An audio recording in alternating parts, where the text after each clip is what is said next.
Good morning. Good morning. How are you? Yeah, really well, really well. Tired. It's early. It's very early, and I drank a whole bottle of Malbec last night, so feeling a bit rough. Yeah. No, Yeah. good preparation for this. Just nail a bottle of red. It wasn't intentional, but No, it is. no, but I hate waste. I don't like to leave a bottle basically, and it's No. Lisa doesn't drink all that much. But hey everyone in the chat room. Very quick, happy birthday to Hobbit Feed Andy. It's his birthday Happy birthday, today. mate. Yeah, Very nice. yeah, it's his birthday. Isn't that special? Delightful. All right. So this is a watch along. So we're gonna get straight into it because this is a 2 hour and 4 minutes, 2 hour and 5 minute watch along. So things that you will need to do, obviously, is you will need to have a copy of Rogue One. So turn the thing on in whatever format you've got it and get it to number 6, as in 6 seconds. You can see on screen here we've got the Lucasfilm logo.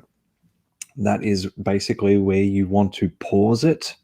So once you've got it paused on 6 seconds, we will get ready to watch the film shortly. So everyone in the chat room, the live chat is going to be running the entire time. So talk back to us, give us comments. Henry's asking, won't this get copyrighted? We're not going to keep it on screen at the whole time. That's why you're watching along. So we've got the volume down low. We will bring it up every now and then when there's something really important that we want to point out, but it will disappear off screen. It will just be a live commentary. It will only be like the volume will be taken to full volume when it's Boar Gullet and then back down to 0 again. That's it.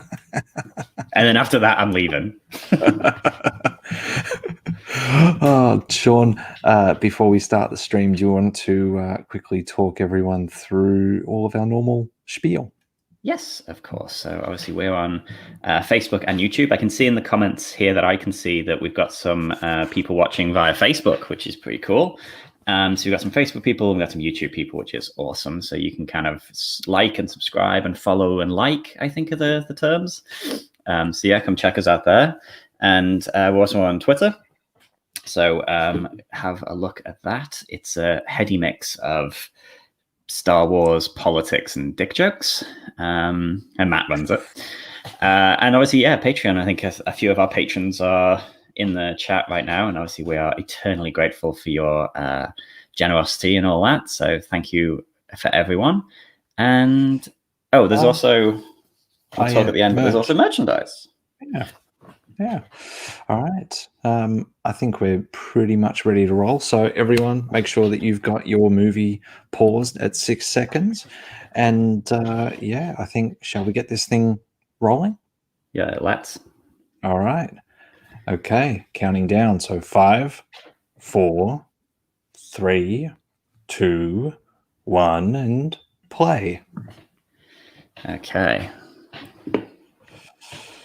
All right. I don't know about you, but I had a lot of hopes when I saw that, and then all of a sudden there was no opening crawl. I was pretty, yeah. Very, very, because you didn't really, this was the first of its kind. And obviously having this, be like, okay, so they're doing a bit of a Star Wars riff with like the triangle coming through. Okay. Yeah. Yeah. Yeah. I mean, I don't know about you, but I couldn't really remember what that was. I couldn't figure out what that was until this shot. Once we could see what it actually was, yeah, I was like, "Oh, it's a ring around a planet." I thought that was just amazing, just amazing. And instantly, like, well, I'm a massive fan of Godzilla, the Gareth Edwards Godzilla, and that is just like one of the most gorgeous, like big summer blockbuster movies. And then straight away, just like all this stuff, I was like, ooh, it's so pretty. It's gonna be so nice to look at. First thing that this actually makes me think of before we talk about the characters, but that bit of opening score. What were your thoughts on the score when you heard that?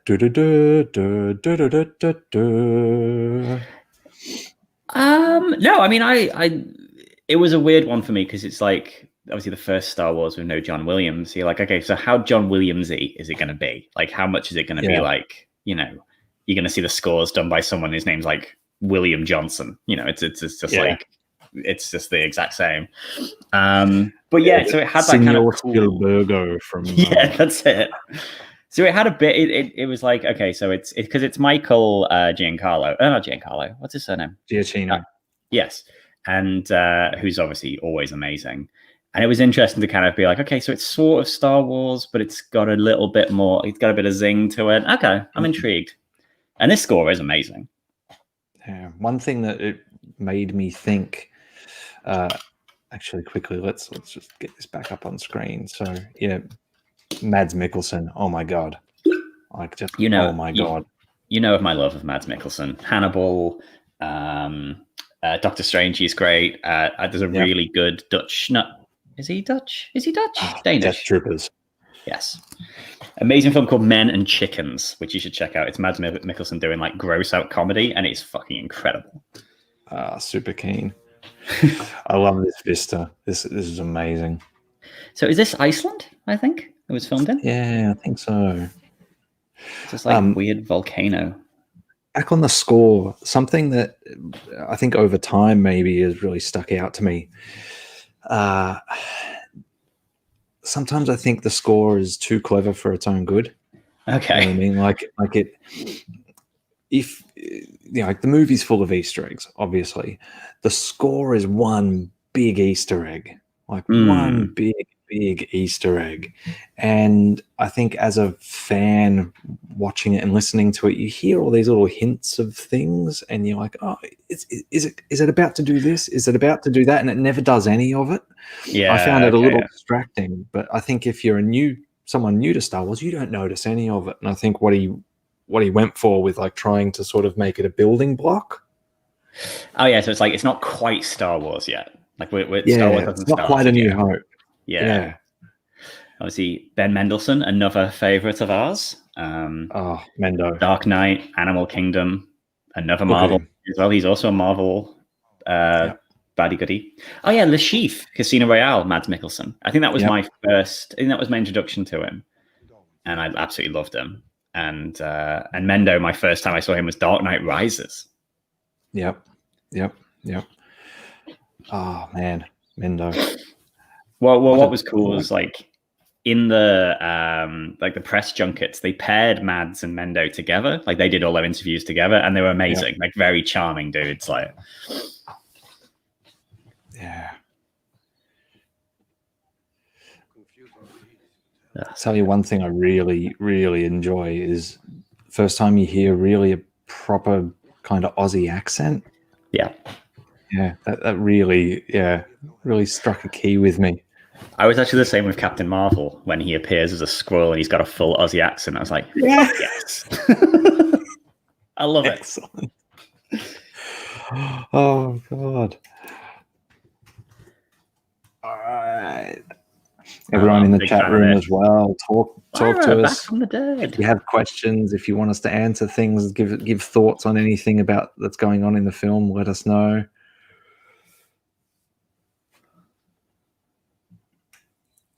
Yeah, that's true. Yeah, Charlie, I just read that yesterday. Actually, that it was Alexander Desplat. Oh my God, it's too early in the morning, man. But the Shape of Water guy, and because of the reshoots, he was the original guy doing the score. Yeah, so he did some of the work and then dropped out, I think, because of the reshoots, and they brought the other guy in. So he had 4 weeks and just nailed it. This bit, like, I know. Do it. I know she doesn't like him.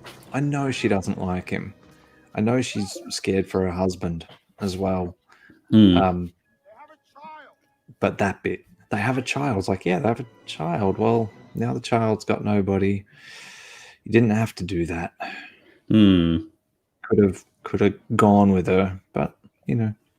Well, it's part of the not necessarily the hero's journey in terms of like that thing, but I remember whenever you look at anything where there's like a child hero, your first step is how do you kill off their parents? Like how do you get rid of them? Yeah. Look at like Harry Potter and all that. So you got to very quickly remove those safety nets, and so that's I guess that's it. early steps in the heroine's journey is separation from the mother. Oh, there you go. Yeah.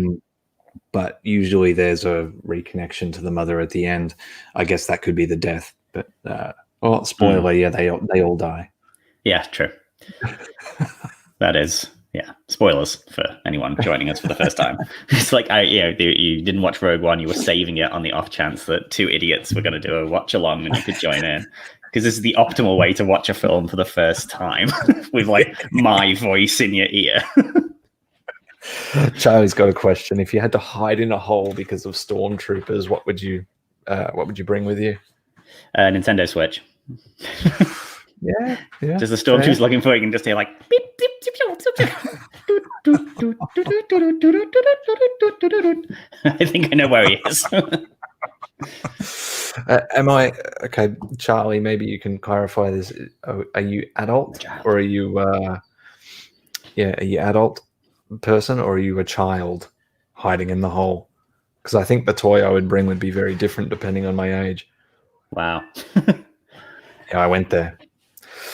Not a fan of it. I get what you mean with that. Yeah, like that score is very much like, ooh, is it Star Wars? Nearly. It's nearly Star Wars, but not quite. Okay. Yeah. I don't think I answered, did I?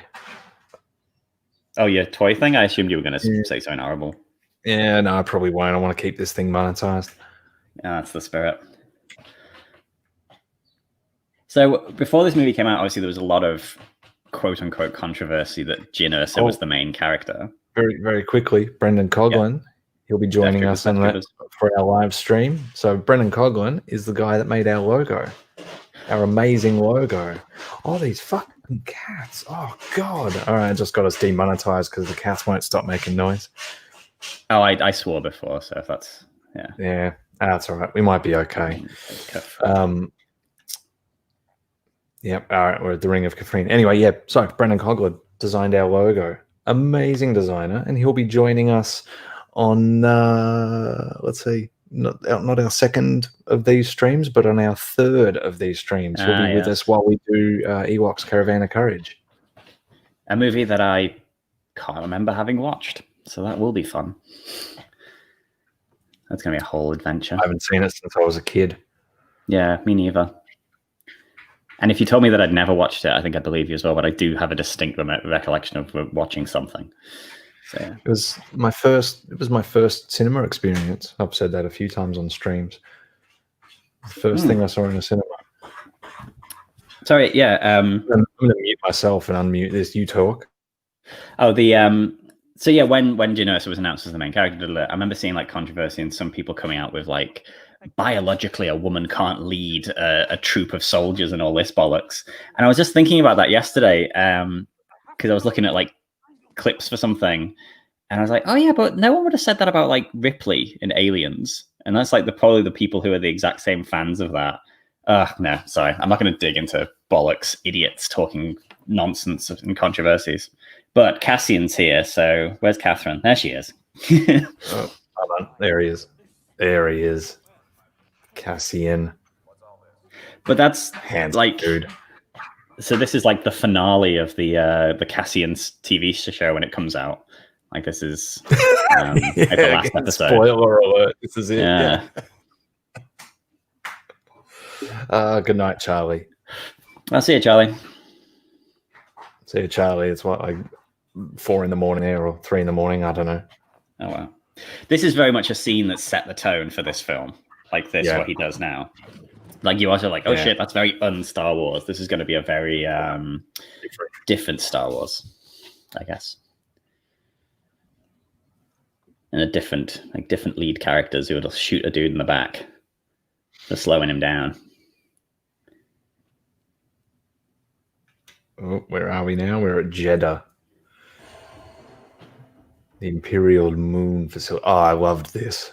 Realizing it's like, a toppled Jedi statue. That just made me cream. I was like, very cool. Very cool. Stunning. Just stunning.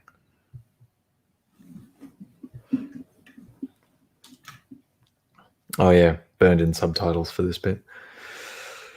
Oh, Riz Ahmed. What a bloody great addition. Just a great addition. Oh no, he's amazing. Like when they were announcing the cast for this, each different person that was added, you're just like, what? It's like an incredible array of actors from all over the place, and a cool thing to have like Rogue One, the actual team.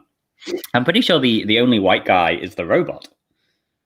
Yeah. Which is incredible for like a huge blockbuster $1 billion movie. Other than them, like you mean on the good guy side? Yeah, like the Rogue One, the actual team. Group. Yeah.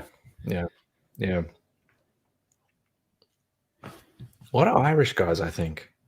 Like a lot of when later on when they get other people joining them from the I missed it. Sorry, I should have brought it up on screen. Wobani. I remember sitting there in the cinema going, Wobani. Why does that sound familiar? And then it's like it's a jumble of Obi-Wan. Such a weird choice. I think when they get other rebels joining them later on, a lot of those dudes are very familiar. I think they're all Irish stunt performers. I think a lot of them have worked on things like Game of Thrones and stuff like that. Sense. So I think there's all these faces I was looking at. Like there's the guy with the big mustache and all that. Yeah. That guy looks really familiar.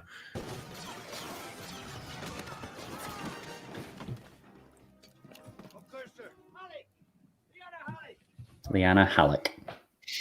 The shaky cam really stood out in this moment as they were walking backwards. The camera's coming backwards. Like there was a little bit of shaky cam earlier on, but here it really stood out. Well, yeah, again, very very un-Star Wars. Like Star Wars is very much fixed cameras and big wide shots and all that, but to have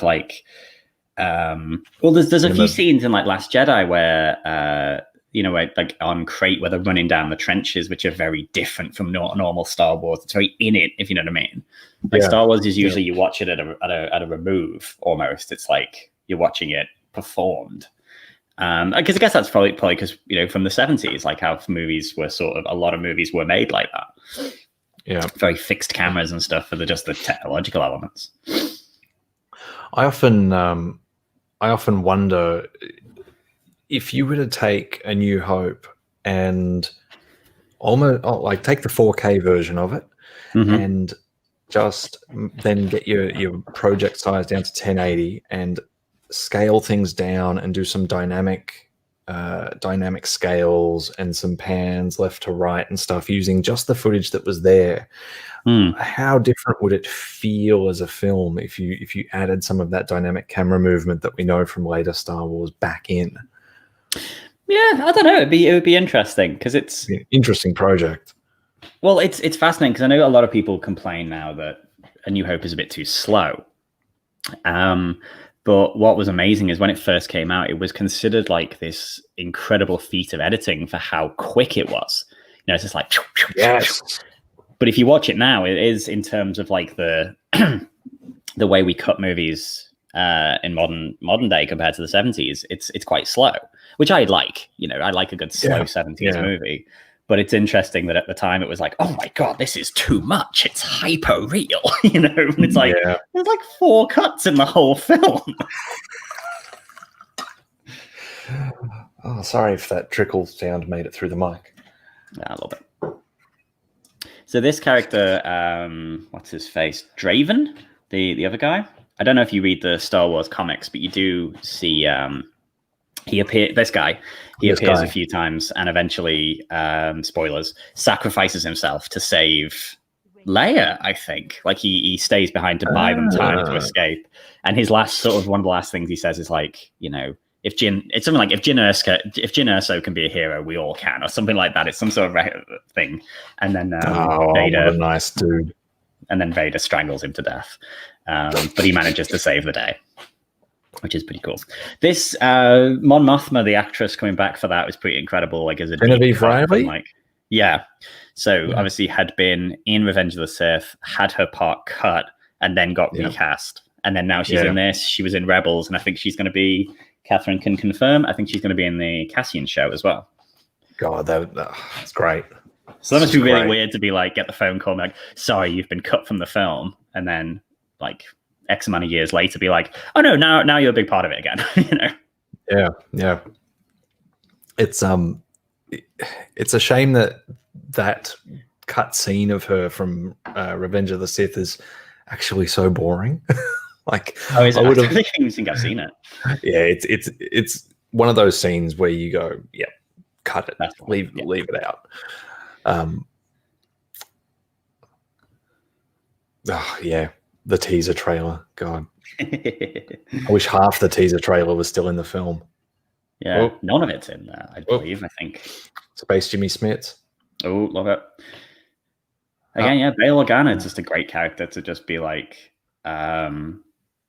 not anything in like the original trilogy. I don't even know. I always knew Bail Organa existed, but I guess it was from like the expanded universe, and then it became in universe. Am I wrong? I feel like I always knew her dad was Bail Organa, but I don't know why I would know that because it's never mentioned in the original trilogy. No, it does come up somewhere though. Because I knew it as well, and like when I was younger, I didn't read any of the extended universe stuff other than like one novel, but I knew it. So but the novel you read was Bail Organa's memoirs. But yeah, so and obviously he's in. Is he in Attack of the Clones? I'm Revenge of the Sith. L.A. War. Is it? Jimmy Smith's amazing. Yeah, I mean he's the baddie in a series of Dexter. He's incredible. I think I'm mixing up with someone else. But it's weird. I don't know why I knew the character, but now again, I think he's going to be in the Cassian show, which is cool. Oh, that's so cool. So cool. Which does imply that if you had Bail Organa in the Cassian show, you could have young Leia. Anyway. Yeah, very cool. So that scene there where Cassian's being told, when you find him, you kill him. Yeah. Just going back to what you said earlier, when Cassian stabs the dude, I was just like, oh shit, this is different. This really is a different Star Wars film. Yeah. No, it's very because there's a lot of war movies obviously referenced in this, and that's Apocalypse Now. Go and find Kurtz and it's actually Harrison Ford, I think, who even says it in Apocalypse Now. It's like, exterminate him with extreme prejudice or whatever. And it's that sort of thing of like some people are not worth rescuing if you could just wipe them out. Their influence needs to be removed, which is fascinating. So it's funny. I'm watching Umbrella Academy season 2 at the moment. And I'm not going to spoil too much because it's very early on in the show, but they go back in, basically they're all spread through time. So the end of season 1, they do a jump to avoid the apocalypse, and basically 5 accidentally puts them spread through a timeline all within like a year of each other. So like 1960, 1961, but in the same location, and the apocalypses come back with them. And there's 2 very different characters. Oh, look at that scene. Oh, gorgeous. There's 2 different. Why did they just blow up Yavin? Sorry, carry on. One of them is like, oh, I've gone back in time. All right, well, I'm going to stop the JFK assassination. And the other one is like, the one that's got the power to tell everyone, I heard a rumor. She does nothing. Oh, yeah. Does nothing with her power. It's like the antithesis to why everyone's angry at Dr. Manhattan, it's like he could have done so much. It's like, yeah, but he's this being that's evolved beyond that and sees nothing. He doesn't care because everyone's atoms, whereas she's a human, she cares. Yeah. Anyway, I've gone off on a tangent. Well, I've read the Umbrella Academy comic, so I won't spoil it for you. What are we up to here? Forrest Whitaker, who I forgot to put in my Oscar montage in the Brie Larson video, and I apologize, Forrest Whitaker. You did win an Oscar for playing Idi Amin in The Last King of Scotland. It was great. Crap job, mate. I know. I failed. Go back yet and do it again. Yeah, I won't win an Oscar now.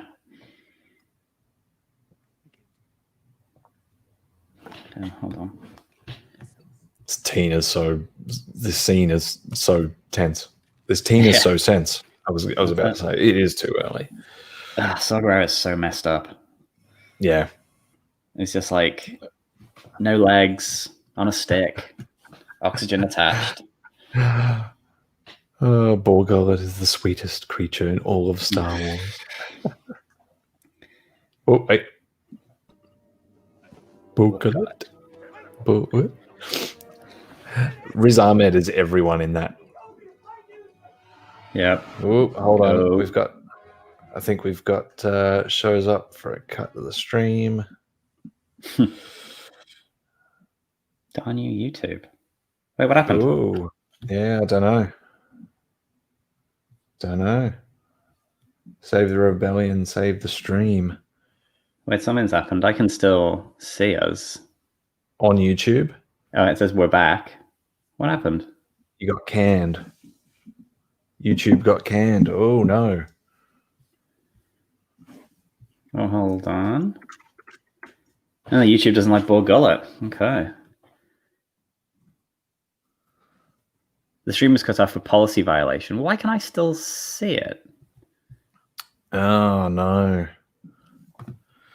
We'll keep the movie rolling, guys, and we'll... But that's weird. I can still see it from my account. Yeah, let me have a quick look. It's back now. Oh, okay. We must have just disappeared for a bit, and now we come back. We might want to just not be putting up any things. Yeah.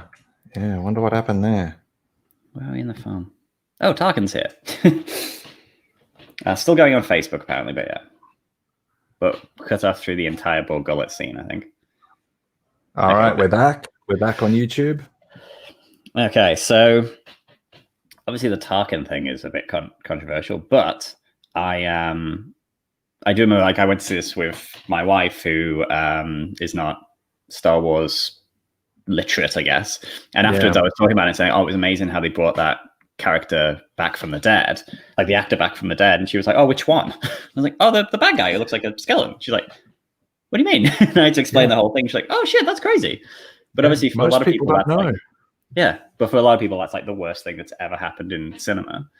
And there's a whole thing that, you know, about you're not allowed to like things, so it's a good way to sort of like Rogue One, but also criticize it. So people like that shit. Yeah. It's like I've seen the movie now with a few people that just did not even twig to it. They were just like, no, no, it's incredible. And it's not later on.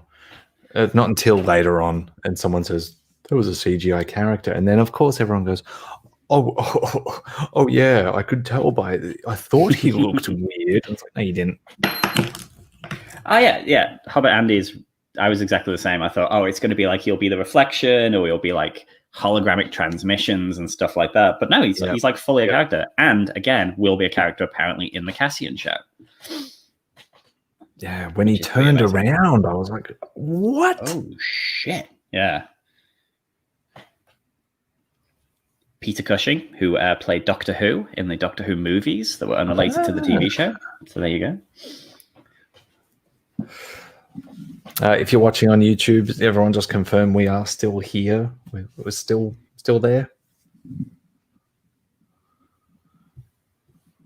I think so.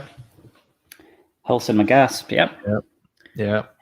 I think having it at the screen appear might be what's killing us, though. So just be a bit wary of that. Yeah, well, I've muted the audio, so because that usually twigs to it as well. So, and we won't keep it on for very long. This landing, everything like about the cinematography in the movie is just stunning. Yeah, just stunning. The camera style, cinema verite, is what that's called. That shaky war documentary cam thing.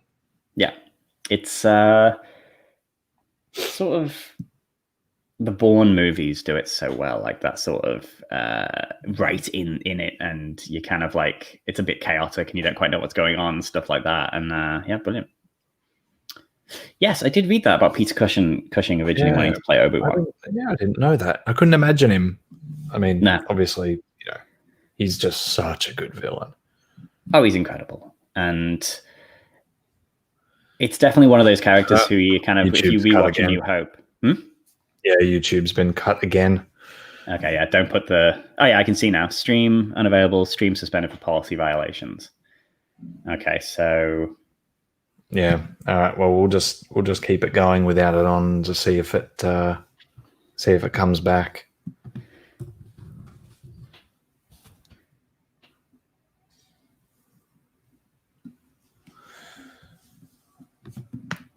Yeah. So we've got to be very careful.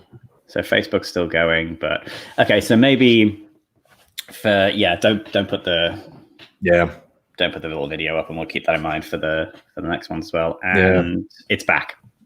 Yeah. Okay. So it's monitoring it live. Okay, so we will be wary of that. But yeah, Peter Cushing as Obi-Wan would be a very, very different movie. Yeah, absolutely. Oh, Borgullet. This is... Just do it for 2 seconds. Borgullet. The most pointless scene, I think. Yeah, I know. You feel Someone like this watched is definitely anime something and was from like, the... tentacles.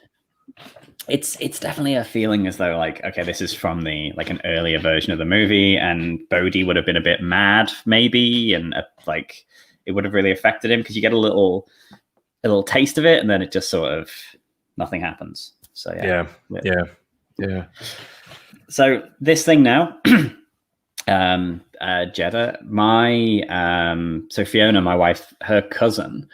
I met him at Christmas after we watched this, and he'd just come back from Afghanistan.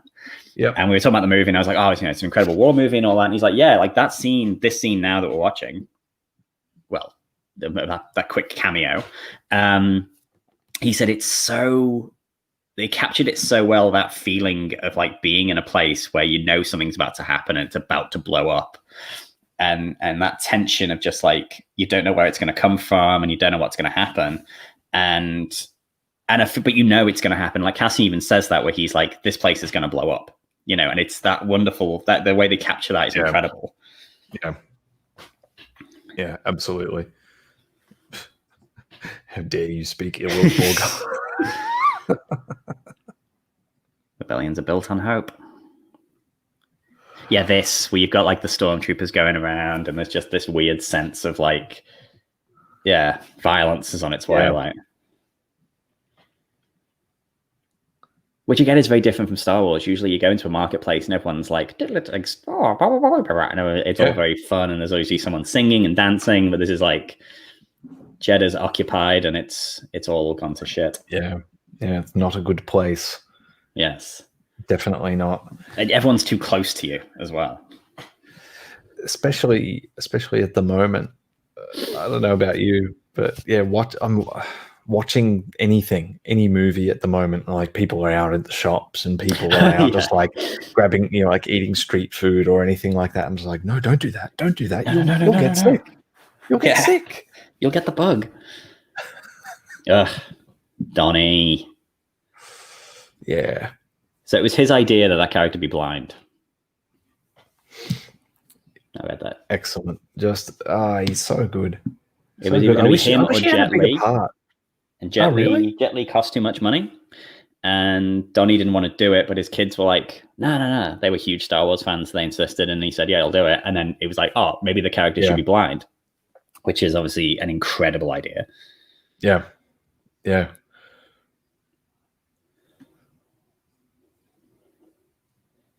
Cassian's jacket is fucking killer.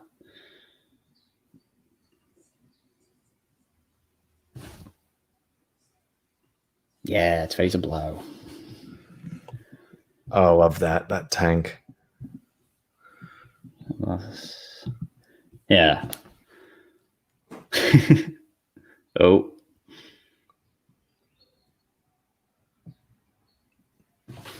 Uh-oh. Yeah, this bit, like, I think up to this point, I was sort of still waiting for something to happen. There was lots of little tiny things happening in the movie, but I was like, just give me something. There's always usually something a bit bigger early on in a Star Wars film. Yeah, that's one thing that if I were to fault the film, it's the upwards trajectory Like it gets by the end, it's like, oh my god, that's one of the best space battles going. But early on, everything starts so slowly. Yeah, For it's a a Star builder. Wars film. Yeah, it's a grower. And a shower. Eventually.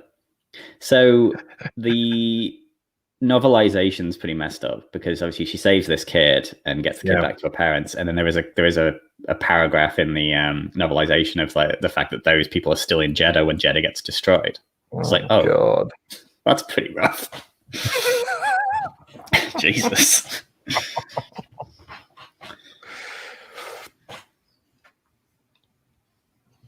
Yeah. Ooh, pipes. Star of this and Solo. What's the name of Saw's group again? The Partisans. Partisans. Yeah, they were probably my favorite bit in Catalyst, in the Catalyst novel. I still have to read that one. That is definitely on my list. Oh yeah, Marianne, definitely. Yes, that's very true. And those movies are pretty wild. The Blind Swordsman.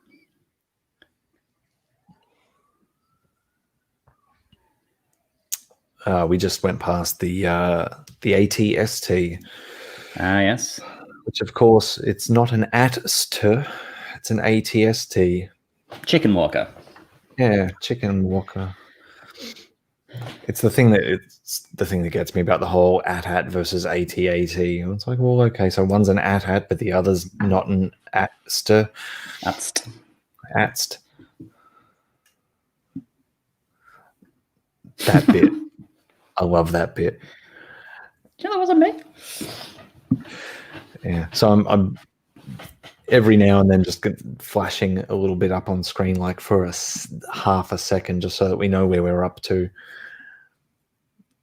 Yeah, K2 catching that grenade and just throwing it so casually. Yep. Really digging. Is that Marvel humor? We'll find out. Yep. It doesn't matter. No, none of it matters. Hey, cat. Best, one of the best scenes in the film. Hey, cat. The category is. Yep, cat's into K2. Definitely into K2. Yes, this scene coming up.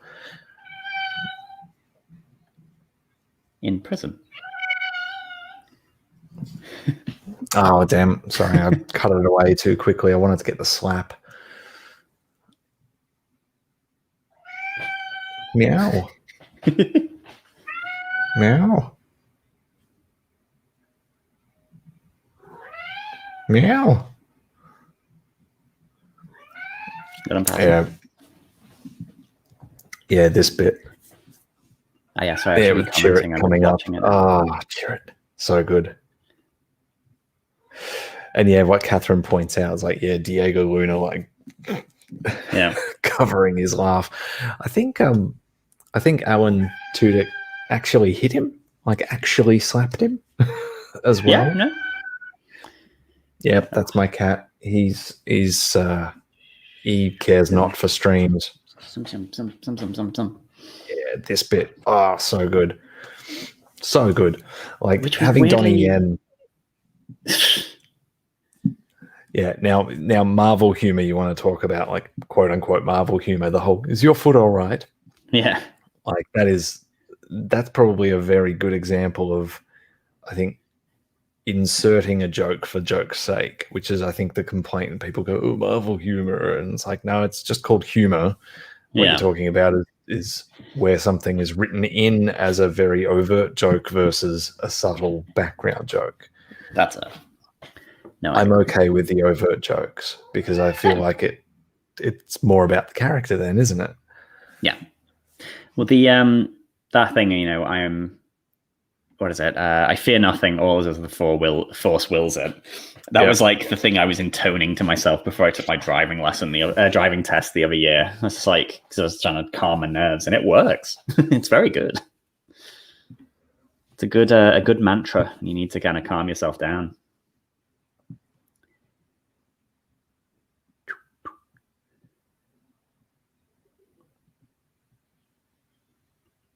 Yeah, this bit where it's like, there's no Jedi here anymore. Mm. During this conversation, really stood out to me. I was like, yep, okay.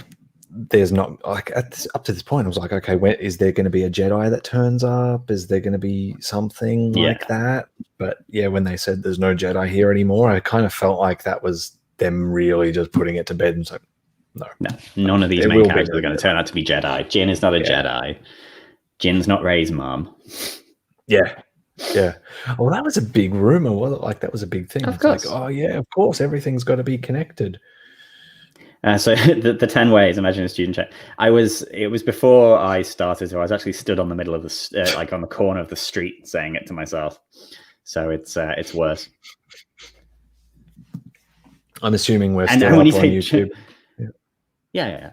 And obviously I took my driving test when I was 32. So yeah, it's a very different experience. Really? Yeah. I need to learn to drive.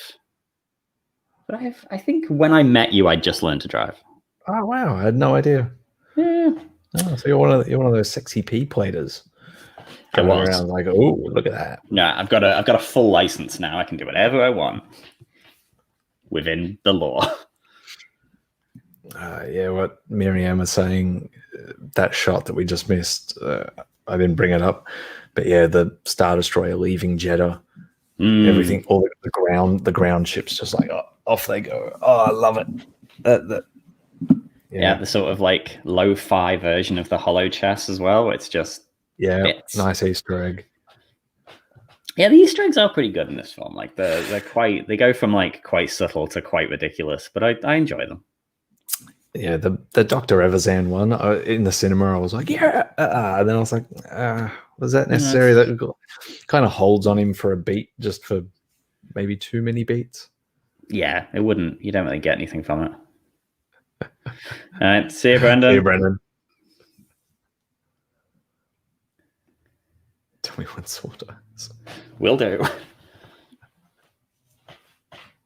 So, like, a common criticism of the film is perhaps that maybe there's not enough character development, and when someone dies, it's not felt as strongly as it could be. Now that I do too. I think that criticism gets leveled at a lot of the main characters, but I think the one time where it's maybe a little bit true, where you have to kind of intuit quite a bit, is Saw. So like Saw standing, like not going with anyone, like he doesn't really, other than how he looks, he doesn't, I don't think, give too much in his performance that makes you think, yeah, this guy's had enough, he's not running anymore or anything like that. It was the one death in it where I was like, okay, he just hung about. It's obviously he doesn't want to save the dream that much more anymore. Well, he's lost his legs, he's all fucked up. That hair isn't taking care of itself. I'm not anyone to criticize hair at the moment. I've still got the mullet. No, you can see mine. It's obviously interesting if you watch the Clone Wars and you see sort of Saw's backstory. It's interesting that they decided to take that character and keep it going. And then Forrest Whitaker's really like lent into it, and he did a couple of episodes of Rebels. He's in Fallen Order. He loves it. Yeah. No, he's a fantastic character. Character. Maybe part of my about his death is a bit of disappointment. It's like I would have liked to have seen him more. Yes. I mean, obviously we can do it, retroactively and all that sort of stuff. That's all great. But there's nothing beats having Forrest Whitaker on screen, like actually there. No, he's pretty amazing. I'm a big fan. And when that character did die, it was sort of inevitable. Like, it is an inevitable death, but it is sort of like an interesting thing to see. Like you say, like a soldier who's just fought. He's run out of fight, I guess, is just the thing. He's just like broken down. It's not even like a sacrifice to like buy anyone time. It's just like, no, I can't, the wars, I can't continue fighting this war, but I hope you lot will. That's sort of where it ends up, like. Yeah. So like the 10 ways of saying that, his death is a massive foreshadowing for Jin and Cassian. Yeah, it is. Yeah, it is. Don't disagree. I don't think I feel anything for him though, because I don't know enough about him. I know see, that, and that's sort of it. Like he's used obviously as a tool in that respect, and I get that. But yeah, I would have liked maybe some of the other dialogue that was cut in the trailer. I don't know, maybe would have done it. Yeah, maybe. Like I feel like this conversation between the two of them's got something there. Could have been something like quite heated potentially. That's but nice. We're heading to the Death Star. Beautiful. Yeah. I guess, has anyone in the comments read Rebel Rising? I haven't, but I think that is like the Jin backstory, and I think there'll be Saw in that, but I don't know which period of time it covers. Yeah, I may have. I think I have actually. Rebel Rising. I've read Catalyst. Yeah, I've read Rebel Rising. Rebel Rising. Let's buy it. Yeah, I can tell you actually.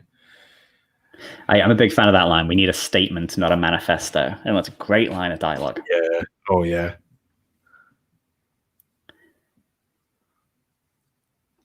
And it's interesting that this is like an origin story for the Death Star as well, of like what the Death Star is actually capable of. Yeah. Which is cool. Okay, thank you. So that's what the Rebel Rising book is. Okay, because I have read it. Yeah, I'd like to check. I have read it. Johnny, I think that if I'm thinking correctly, there's a lot where they're on an island somewhere. If that's the book that I'm thinking, yeah, she's like on an island, and it's when people are starting to figure out who she is. I think potentially as well, and that's when Saw abandons her. So yeah, I do kind of remember it now. Cool. It was okay. It was okay. It was when I was on that to operate in that. Yeah, it was when I was on that kick where I was like, I'm going to read everything in order. And of course, you can't do it because things come out too quickly. Yeah, I do have a spreadsheet on my computer, like a complete chronological thing of reading and watching that I'm working my way through. It's tough. Yeah. Yes, that's right. There is a tween romance in it. It's got to be. Yeah, and it's okay.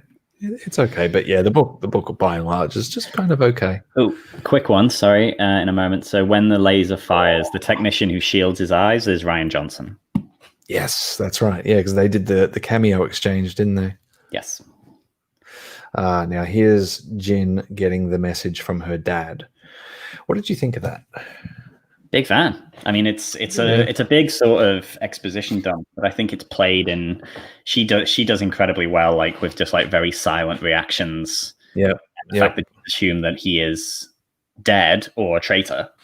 Yeah, or that she's abandoned him, and it's just like this incredible thing of like all of that stuff falling apart in front of her eyes. Yeah. I think she the does. The reactions are stunning to it. Yeah. Yeah, Mads delivers it beautifully, cutting it between them and the reactors and stuff starting to get wound up. Because you're like, Mads, speak faster, mate. Speak faster. Yeah. It's a wonderful scene. I mean, I guess you've got like la film criticism, and you've got like Star Wars film criticism, and I think this probably struck a note with a lot of Star Wars fans. You're less Star Wars fanatical movie critics were a bit like, oh, it's a bit on the nose. Yeah. It is a big dump of exposition. It's like, yeah, so there's that one thing that everyone used to call a plot hole. Oh, why would a thing explode? Well, here you go. I'm gonna tell you why. But they could have done it with a blueprint. Like they could have done it in a real dull, boring, dry way. But we got this instead. And it's just stunning. Just stunning. Oh, fantastic! Big fan. And it's cool to see Mads as a good guy, because he's such usually a baddie, but he's actually but one of the appeals, I guess, of his baddiness is he's so charming. Yeah. Yeah. Ryan Johnson. So good. And bam. I love that. Like the big explosion, and Saw just goes like, just looks over his shoulder, like someone's knocked at the door. Like, hello. You know, and of course, just in time for the explosion, Mads then speeds up his explanation. Yeah. Like, which is handy. Get this done. Yeah, that shot is stunning. That's yeah, absolutely stunning.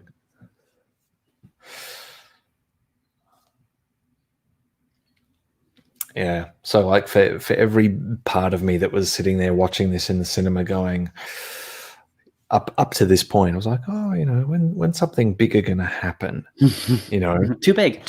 And then when this happened, I was just like, oh, like it was I think it's perfect in that sense, like, you know, giving you a bit of a tension build up and then going in one moment. Yeah. Not a big battle, just this run away. Like, oh god, this Disney era Star Wars up the game on planetary destruction. Yeah, they are big fans. Is there anything in the novel about, you know, them running away and leaving Borgullet? Or does Borgullet get away? Does someone take him? No, Borgullet like burrows into the planet and then turns into the slug from Empire Strikes Back. Borgullet evolves into that and then gives birth to Raftars. So it all comes full circle. Circle of life. Yeah. Save the dream. Well, I guess as well, he's probably like, I can't run. I got like these crazy, you know, hodgepodge metal legs. Yeah. So not great for someone who's constantly on the run, I guess. Hey. Yeah. You know, he's just like carried around in a litter like a Roman emperor or something. Ooh. Yeah. Yeah. Big fan of that. Yeah. Yeah. This bit. Oh. Yeah. Yeah, the product, can't fault the production design, can't fault the art direction. It is. Yeah. The cinematography is gorgeous. The costumes are amazing. The designs of the new ships are amazing. Yep. I mean, it's incredible. Like, I think the thing is, it's when you talk about the reshoots and stuff like that, and it's like, well, that's how movies are made. They got to a certain point where it's like, this isn't working. We'll bring in someone else and they'll fix it. And they fixed it. I mean, that's just what it is. Yeah. I don't know. Maybe I wasn't paying all that much attention prior to this, but, you know, like I'd hear about reshoots being a thing with other movies and whatnot, but this one just seemed to be the one that really brought that concept front of mind. Well, every movie has reshoots. Every big movie has reshoots. You know, that's just what it is. But it's like, I think the fact that like another filmmaker was brought in and stuff like that, and it's Star Wars, and people like to whinge and people like to speculate. But like Gareth Edwards has never come out and sort of like shit can the movie or anything like that. He's like come out and done docos about it. He does a cameo in it and all that. He did a cameo in Last Jedi. I'm sure if they said, chances are when the Cassian show comes out, he'll probably direct an episode. You know, I think whatever happened, we'll probably never know the full details of it, but I think it's pretty amicable. Yeah. Well, he's still around. Ooh. Yeah. Oh, that's nice. Yeah. And then the very slow pan up to that big sky. Oh, hello. Yeah. I think they really kind of capture this vibe. Like, you know, I think that there would be people in the room going, oh, crap, what have we done? Yeah. But of course, no one's going to say it. But just having that very still, silent, sycophantic kind of, no one's going to say. Yeah. Yeah. Like if everyone was really it's something maybe they don't dive into, but if everyone was really and truly on board with it, wouldn't more people have been like, yeah, but you see some people that are just in the background with their head hung down. Yes. And I thought that's a nice touch. Well, I guess the thing is as well that what these movies sort of introduced was the idea that like all of these officers were officers for the Army of the Republic in the Clone Wars. You know, and kind of like the idea that they've shifted allegiances. Like Admiral Yularen is like a hero in the Clone Wars, and then he's a baddie by the time you get to New Hope and stuff like that. So it's very interesting. Like if you had been someone who fought against the Separatists and all that, and then now you're blowing up planets, you're like, okay, how did that happen? When did we become the villain? Yeah. You mean we're the baddies? Are we the baddies? Are we the baddies? Oh, so good. Yeah, Catherine. Yeah, the Yavin 4 thing as well. Achievement. Well, the interesting cut as well between the very clean Death Star with its like nice lines and all that, and then Yavin 4 where you're just in a cave. And it's like, okay, yeah. Strong mustaches though. Good. They're like, okay, what's very strong mustaches? Okay, what's the biggest thing we can find that's very 70s? The Mo. Big Mo with more sideburns. True. I would have been like I know there is. They did try and do a thing, I think, with Revenge of the Sith to try and make the hairstyles as 70s as possible to try and make it so it would lead in. And you do sort of see that with Anakin. Anakin's got quite 70s hair. So it's I do like stuff like that. And the same with when they were making this, they were like, right, all the technology has to be similar to what we see in A New Hope. It can't be like, you know, like in Prometheus, where like the technology is incredible and it's supposed to be a prequel to Alien, where aliens, they're all on keyboards. Yep. He does look like Noah Taylor. Is he Noah? He's not Noah Taylor, though, is he? I don't think he is. No, I don't know. Don't think so. Okay, that's interesting.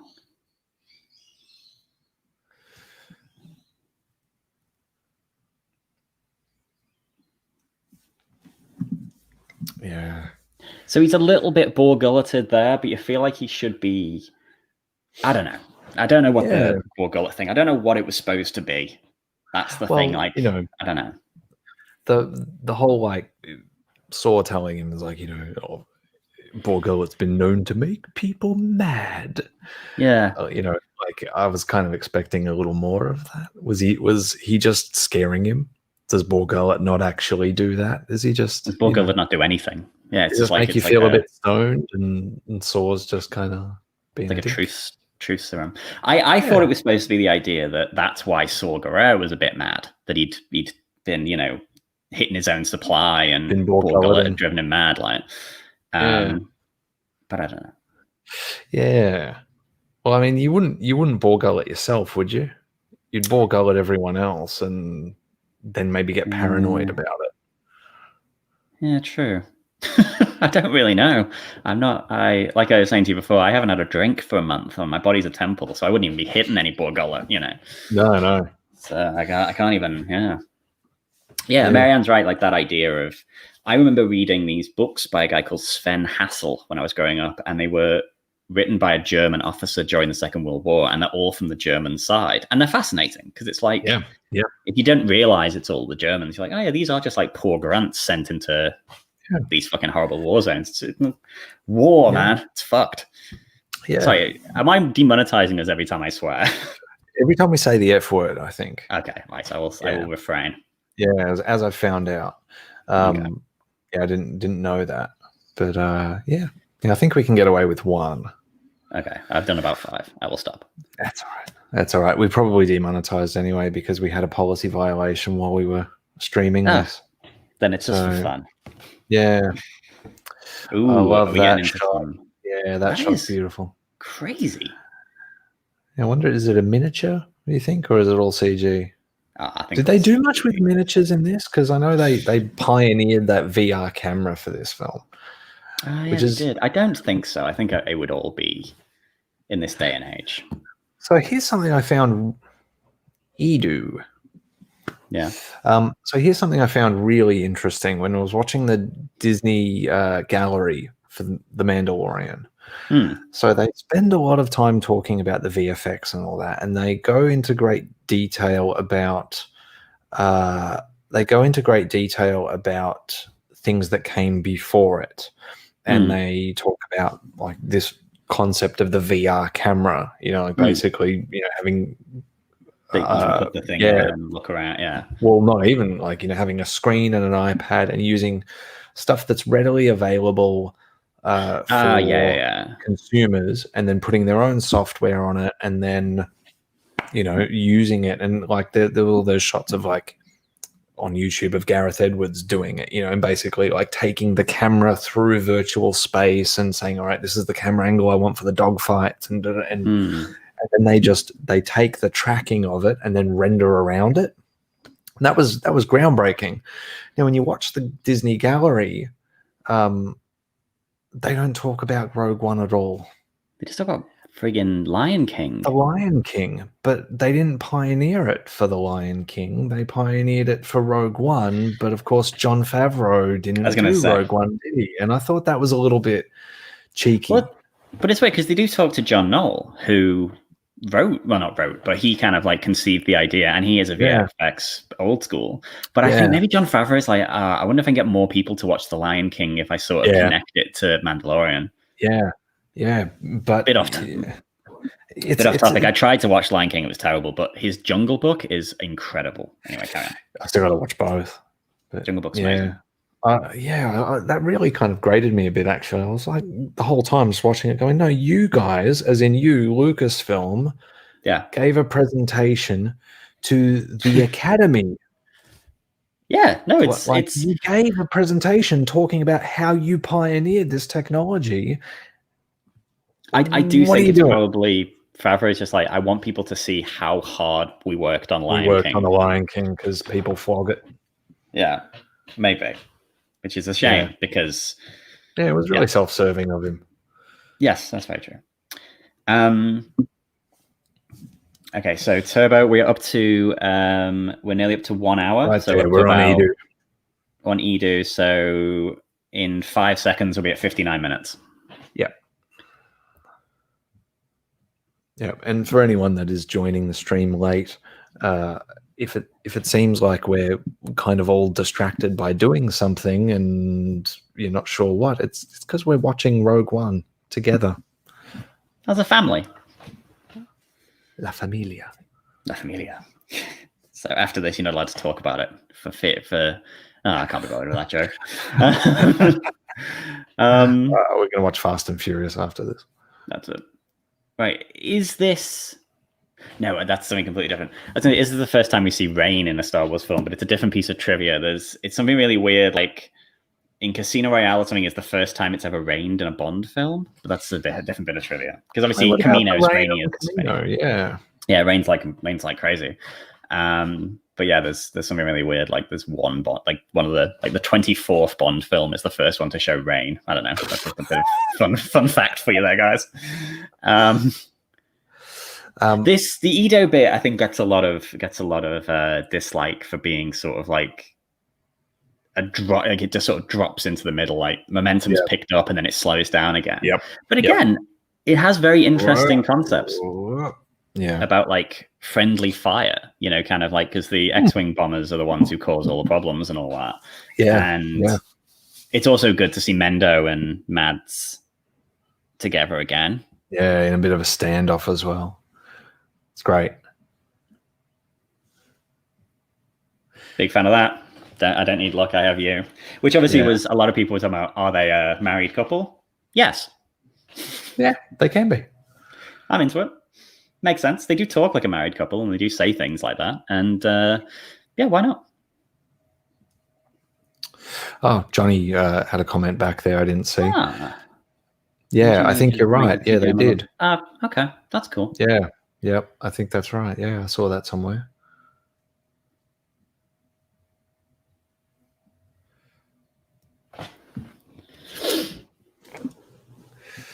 So people talk a lot about, how dark the cinematography is in Solo. I remember actually this scene being, because I saw Rogue One a fair few times at the cinema. I remember this scene. Obviously, it's quite a bit darker. Like, just not that bit. Hold on, I'll bring a bit up that's Like not in this. night vision. Yeah, like this. It's very dark. And I remember actually in a couple of cinemas I watched it in, I was like, oh, it's really dark. And I think it says something about maybe the cinema where they probably calibrate the projector for the film just by watching a little bit at the start. They probably don't go through all of it and check different bits, because like some bits were like super bright, and then I was like, oh, what's going on? But then of course you go watch it at IMAX and you can see everything. Yeah, this is why you actually watch movies at good cinemas. Well, that's it. No, very true. Yes, that's it. Yes. It's a real battle of charming character actors. Yeah.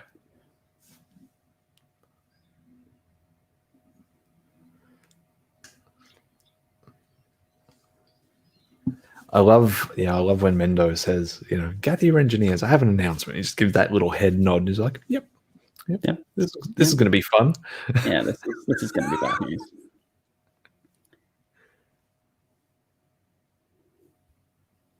Hello there.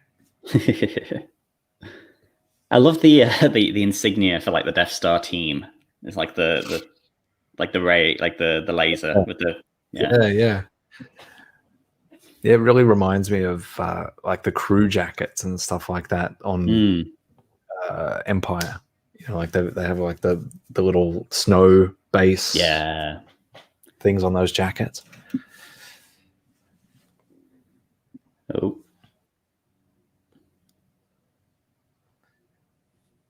Yeah, if that's visible. I'll consider it a group effort. Yeah, it's that scene of people getting scolded at school. It's like, okay, who did it? Yeah, who did it? If someone doesn't fess up, how many times does Mendo adjust space cufflinks? Well, they've probably been trapped in there for a while. They're actually been working on it since the Clone Wars.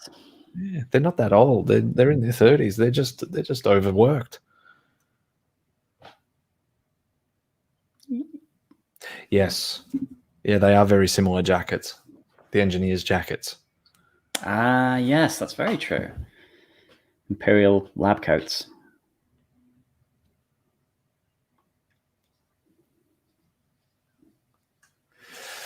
Oh. Yeah. Yeah, but now you've got a rival. Shoot Krennic. Well, yeah.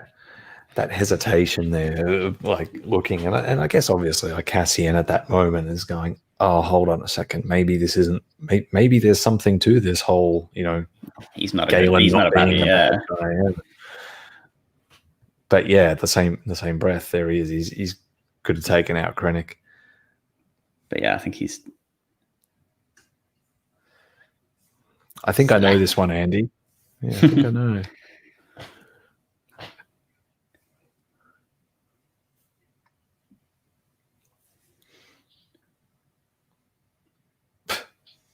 Actually, everyone in the live stream that came in a bit later, say happy birthday to Hobbit Feet Andy. Yes. We already wished him a happy birthday, but there weren't many people in the stream at the very beginning. There's more of you here now, so now you must do it.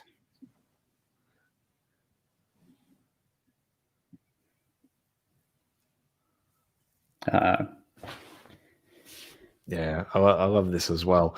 So it's like he can radio in to say, hey, pause, but they can't radio out to say pause.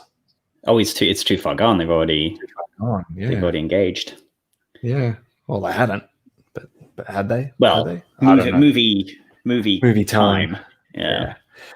Now, when the X-Wings turn up and they're flying between mountains in the rain and it's dark, it felt pretty good. It wasn't quite the X-Wings turning up in The Force Awakens, but still looked pretty damn good. Papa. God damn it. Yeah. Yep. There we go. And like, you Good know one. that Good you one, knew that Rebel. Galen's going to get killed, but you're like, so close. Yeah. Oh God. Oh, sorry, I'm just Yeah. watching it now. I love it. Like I love the dogfights. I love how they're framed. I love how they're shot. Hmm. And when Chirrut, yeah, he's got like big yeah, crossbow. yeah, Or it'd be like bow and that was arrow a almost. nice touch. Yeah. That was a nice touch, and just like I love he's like feels it out. Yeah. Yeah. Subtle little things. Yeah, breathing with his hands. It's so good. Like taking that trope, and doing what he did with it in a Star Wars movie. I'm just like, yes. Oh, I didn't realize that he hits the TIE fighter and it blows up the ground gun as well. That's pretty amazing. That's pretty gangster. But of course, like the Force is with him. You know, he's got something going on. It's the closest thing to a Jedi in the whole thing. Yep. Right. Because you have to like switch it off at a certain point. So Rick, has he actually seen it, or did he find out that everyone dies at the end and then therefore will never watch it and has never seen it, or has he seen it once? Is it like me with Saving Private Ryan, where I won't watch it again because that guy gets stabbed and I hate it?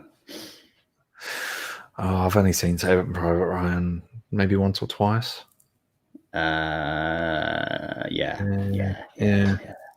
Actually, something about those real like gritty-ish war movies, especially ones that are set in something realistic, like Dunkirk 1917. Fantastic films. Own them both. Haven't watched them.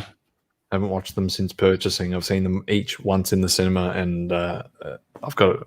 I know one day. Yeah. I'll watch Dunkirk again. Like Mother as well, maybe like different type of movie. But have you seen Mother? No. Oh, dude, spectacular. But you watch it once, and it's probably enough. It's okay. Yeah, it's intense. It's an intense watch. Okay. Yeah, Band of Brothers, fantastic.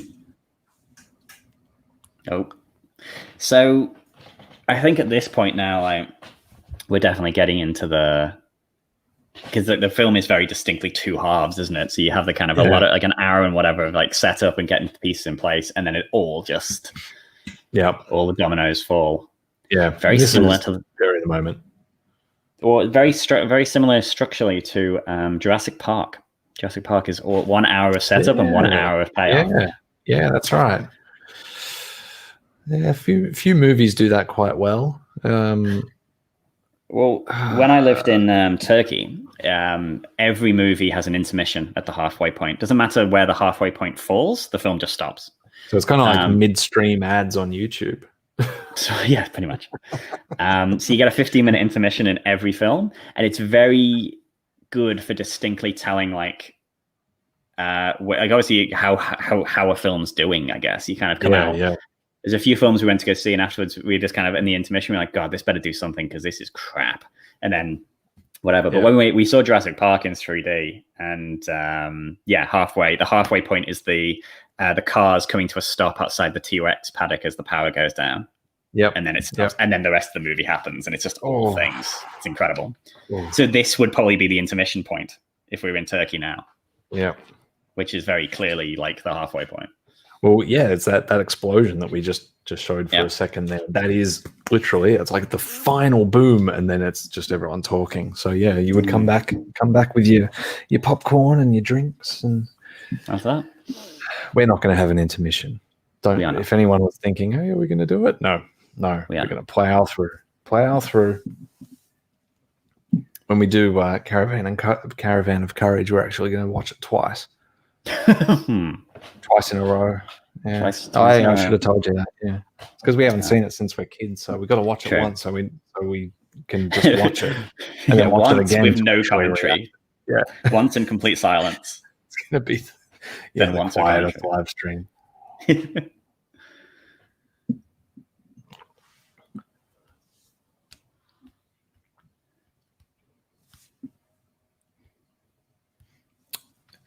Yeah, I love this scene. Hmm. Like as a finish to the action.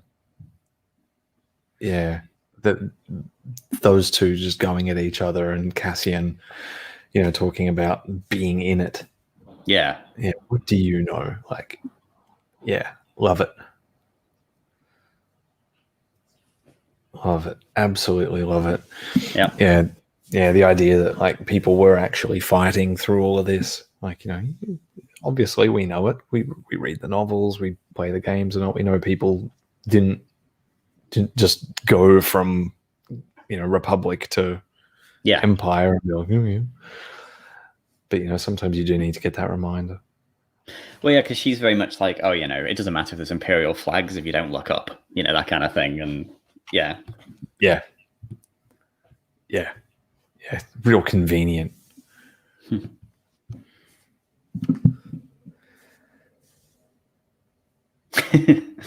Yeah, and he does. He does. Diego Oh, Luna he's incredible. absolutely Like, delivers. and that's it. Like Catherine says, that's why we're getting a Cassian show. He's going to be incredible. Yeah. Oh, yeah, absolutely. Absolutely. He's going to be incredible. Ooh. When this happened in the cinema, I was like, oh my God, is this what I think it is? And it just keeps getting better because he's like, oh my God, it's a great big scary castle. It's Vader's castle. Yeah. Yeah, I was so curious. I was like, ooh, lava. Lava? Ooh. Where have I seen lava? Because on that Netflix show, Floor is Lava. That's what this is. Sorry, it drives me up the wall. They call the show Floor is Lava, not The Floor is Lava. Right. And so every now and then, hey Kat, every now and then during the show, they say the title of the show and it doesn't sound right. It's like, next on Floor is Lava. And it's like, no, weird. Just call it The Floor. The Floor is Lava. Yeah. Hey Kat. This is pretty amazing. Like with these, like you got Imperial guards, you got this weird dude. Like, what's his situation? Who's he? Yeah. Cat. And then a little bit of burnt man. So this was a model of, was it a model of Hayden Christensen, like I think? Oh, I didn't maybe know that. not actually of him, but I think they modeled it as like, okay, if Hayden Christensen was about this old and all mangled up, what would he look like? I think maybe. God, that's insane. At least I've seen it in the artwork. The artwork, like the art of Rogue One, is very much him. Oh. Yeah, I do. I do love the fact that they unashamedly are just like, here's Darth Vader, we're going to give him a full entrance and a full thing, and music and the whole there he thing. is. But that's the one thing. So, like, for all the talk about, trying to make the score for Rogue One be reminiscent of Star Wars, but they actually state point blank, it's like, well, the Imperial March didn't exist yet and whatnot, but they use it for Vader, so they contradict themselves right in that moment. They just blatantly go, here you go, Vader. Really what it should have been is that which would not have had the same feel. And I love the red lens. Yeah. Stunning. Yeah, I agree, Marianne. I wish Rise of Skywalker actually let us know that it was Mustafar at the start. If people didn't know that, obviously, Kylo Ren at the start of the Rise of Skywalker, he's on Mustafar. Who'da thunk it? Yeah, they used a body cast of Hayden. That's what I thought. Yeah, now I think that was a leaked image, I think maybe as well. And there was, like, then we saw the illustration version of it, and it was great.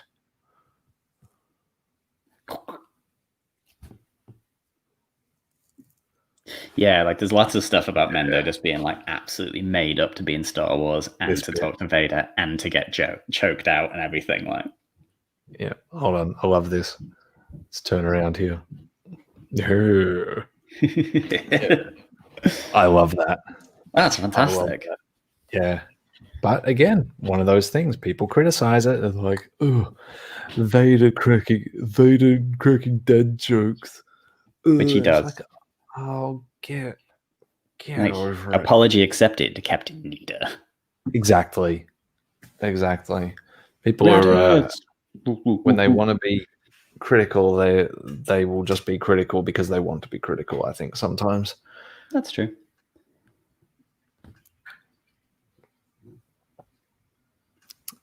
favorite bit. In the background. What is she proposing? Ben Daniels was going to be Doctor Who, but then it got leaked, so instead it was someone else.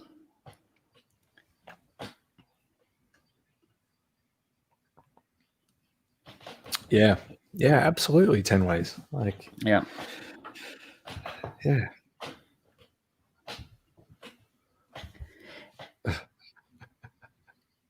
Is that Matt, are you talking about Mendo? Is that actor there on God, from What We Do in the Shadows, the TV show? So the guy in the blue now. Oh, Nandor. Yeah, the Unrelenting. Is it him? Is it him? I don't know. Because it makes sense, because I think, a lot of this is filmed in London. They got a lot of like TV character actors. Oh, there you go, sorry. A lot of the actors around that circle are like people who have been like in Doctor Who, in Sherlock, and that kind of thing. So it makes sense. Yeah, I don't know. All right, I'm gonna have to look that up. He does look like Nandor the Unrelenting. I will look it up right now. You. Oh, it does look like him, doesn't it? Oh, I'm never going to see that now. Rebellions are built on hope, and everyone's, Jimmy Smith just looks over to Genevieve Brown. He's like, oh, what? She cares now? It's not even a like, yeah, she cares. It's like a. Kevin Novak. Yeah, no, I don't think it's him, but yeah, he's got a similar bridge to the nose, and I guess the facial hair throws me a bit. No, it's not. It is not him. In my head canon, it's him now. Well, now I've got to go and find out who it was. The Death Star is going to blow us up.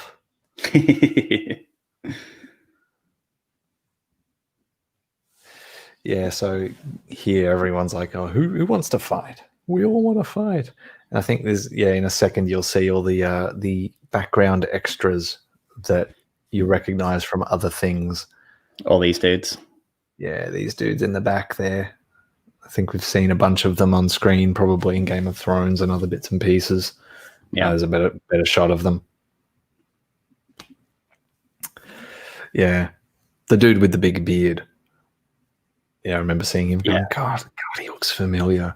And then I actually thought, is that the same guy? Like, did they just use the same guy as the dude with the beard at the start of The Mandalorian? I don't think it's him, but God, he looks familiar. Like, he looks similar as well, like just a dude with a beard and a little mustachy bit. Yes. But no, it's not the same guy. Oh, yeah, you want, like Catherine says, I want these dudes to like Melchi and stuff like that. Oh, yeah, Gimli. It'd be cool to think that like Cassian has like a troop, like a group that he's worked with and have flown with him this whole time, because obviously then the fact that they're just so willing to go off and die with him, great. Yep. No, I'm into that. Yep. Yeah, it's definitely in Game of Thrones. The worst bunch.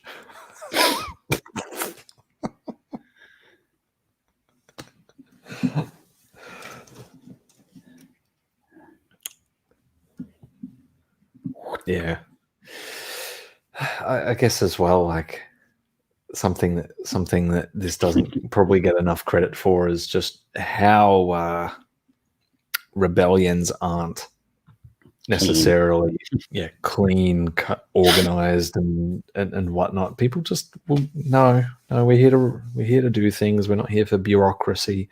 And I like that. I really like that, like contrasting those two scenes against each other. It's like everyone arguing the politics of it all. Yeah, which you and just being have like, to well, do. yeah, you just got to do it. And also as well, what's amazing that this captures so well is like the dirtiness of the original trilogy. Yeah. Well, And that was the prequels are so clean, and which makes sense, obviously, because they're quite CGI-ish. But also, it's like this is a good time. This is when things are going right. Time of prosperity or prosperity, fake prosperity, I guess, and yeah. I mean, that was the topic of the presentation to the Academy. It wasn't just about the virtual camera tech and all that. It was how they linked two films 40 years apart. That was the topic, and and the VFX was just part and parcel of it. But yeah, they spent so much time talking about the costume design and character design and all that stuff, and just the way that they got all the props and all that.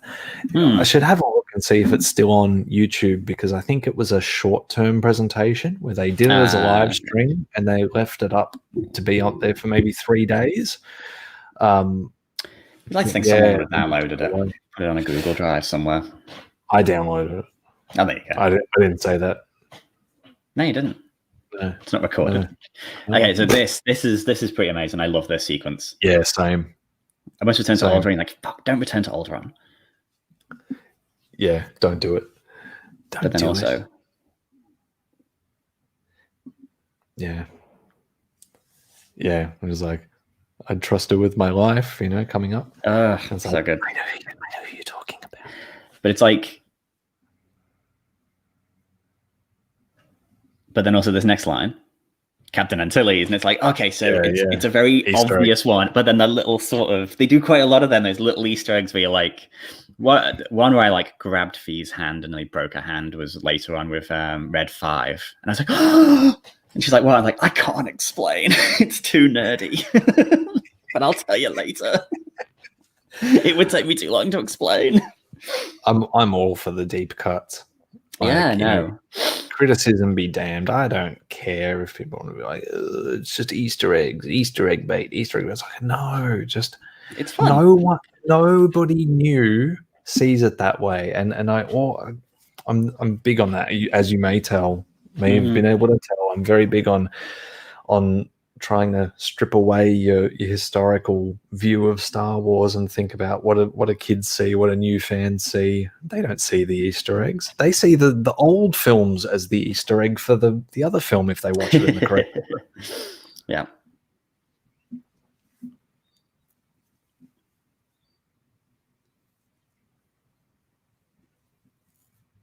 Yeah. Dr. Ezzy and Ponda Baba are a bit much. Yeah, they do. They hold that beat for just 1 second too long. It's a little bit too clever for characters who aren't that important as well. Yeah. Like, that's the thing. It's not like they bump into Darth Vader, which would be terrible. No. Watch where you're going. Yeah, I mean, the film would have been better if, Vader was on Jeddah and if he was just like running out with like a big arm, 2 arms full of kyber crystals, just like, like, this is like the one like we bump into George Lucas. It's like, okay. Why haven't they done that? Like, they get George Lucas on set for pretty much everything now as a bit of a PR thing to be like, George Lucas visited the set of blah, blah, He's blah. Approved. Yeah. So they do that. Why not just stick him in there? Just he already exists as Baron whatever, the blue guy. Or just put him in everything. Put him in everything. Make him Stan Lee. Yeah, that's true. Yeah, make him a drier, less comical, less fun Stanley. Just every time the camera's on him, he just puts his hand over the lens. It's like, oh, okay. Just pushes the camera away. Yeah, very much the Dirty Dozen. Yeah, it is very much the. Yeah, it is very much the Dirty Dozen. Scarif, beautiful. It's in the Maldives. Oh, I'd love to go there one day. Yeah, that'd be pretty amazing while it's still there. Which sinks. Johnny's got it. That is absolutely would have made the film better. Yeah, oh well. Great speech. Yeah. Yeah, it is. There's a lot of tight shots on Felicity Jones. She's the hero. Yeah. Yeah, it tells me a lot about, like, they want you to try and be inside her head, which is good because, I mean, it's not like she's got tons of dialogue. She's got a little bit, Yeah. but this isn't, I guess, this isn't a big talky movie for her because it's spread. All the dialogue spread between the crew. We don't have people splintering off by themselves and whatnot. Mm-hmm.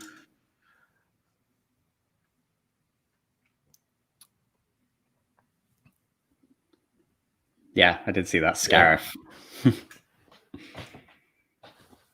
I love all this, like the make 10 men feel like 100 thing. Starbucks order? What? So Gareth Edwards went and got coffee and they called out, what? Coffee for Scarif? And they're like, oh, I like that. So that's what it's called. Yeah, make 10 men feel like 100. Love it. I just love all this stuff. That's so good. Oh, it's incredible. Yeah.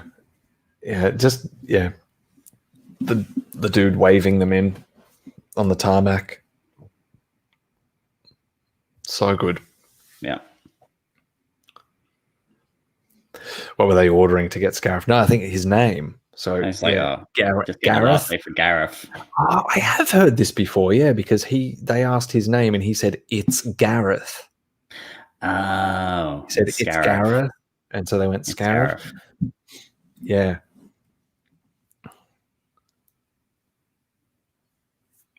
Star Wars is a big fan of those like old school World War II, like stealing a uniform by beating someone up.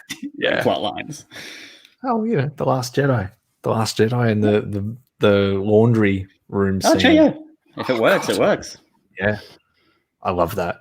I love that scene. Like, I laughed so hard when it was a clothes iron coming down. It's just incredible. Just so, just like, again, that was another thing where actually we can talk about this next week. But like when you just like the sort of the cockiness of Rian Johnson to make such a ridiculous choice, and then how much like J.J. Abrams plays it safe. That kind of weird thing. Yeah. Like it's completely the opposite way around. I like the fact Baze calls her little sister.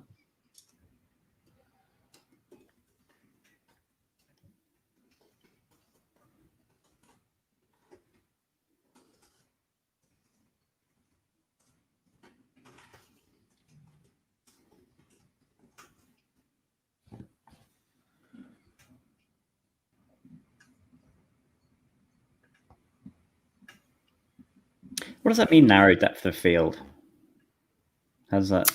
Lens. So narrow depth of field. So it feels like it's closer?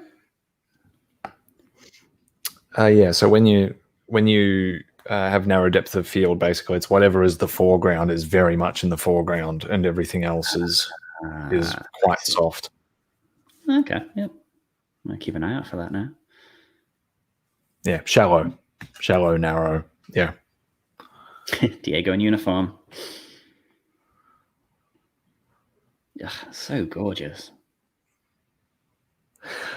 So the Imperial theme here really reminds me of, I mean, not just here, but throughout. It reminds me of a bit of the score in The Phantom Menace as well. When they're landing on Naboo, and it's like, which bit? So there's a bit where the droids are basically marching around and all that sort of stuff. It's very similar. It like rang that bell for me as well. So it's sort of like fanfare, isn't it? Sort of a little bit, yeah. Like military fanfare. I love how subtle that is as well. Like the two different walking styles between the K2 and his counterpart there. Yeah. Love it. Melchi. Imagine how much sand these guys would have in their boots. That wouldn't be worth thinking about, would it? No, it's just awful. That line of dialogue about the T-15s being obsolete is like an Easter egg when you watch New Hope. And there's like a conversation about the T-16s or something, isn't it? Like, yeah, Yeah. Love a deep cut.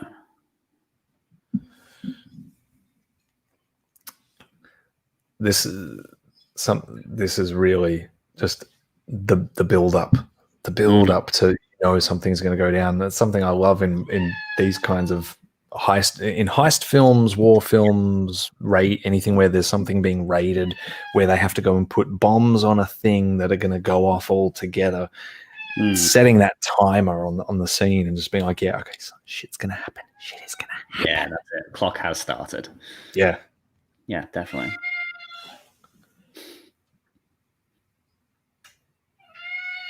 Meow. Something very perverse about that. It's a bit weird, isn't it? Just like ripping his brains out. Meow. Yeah, cat gets a little bit worked up. Especially when you're talking about it. Especially when I'm trying to sleep in the morning. Oh God. It's like, yeah, basically the second the cat gets a little whiff that someone's awake, it's just like, oh God. All right. Yeah, every morning. You don't need a rooster around here. You really don't need a rooster. Yeah. Yeah, everyone, they start breathing heavy. And it's like, yep, okay. They give the little nod. Light it up. And it's like, well, what is that beeping? Oh no. Yes. Yeah, I love it. Just ticking and beeping. Yep. You can just see of them. Course, Nolan making a whole film based on ticking and beeping. Or just ticking. Yeah. I love this. Are you blind? That's very much like Captain Kennedy. Yeah. It's a very similar line. Yeah.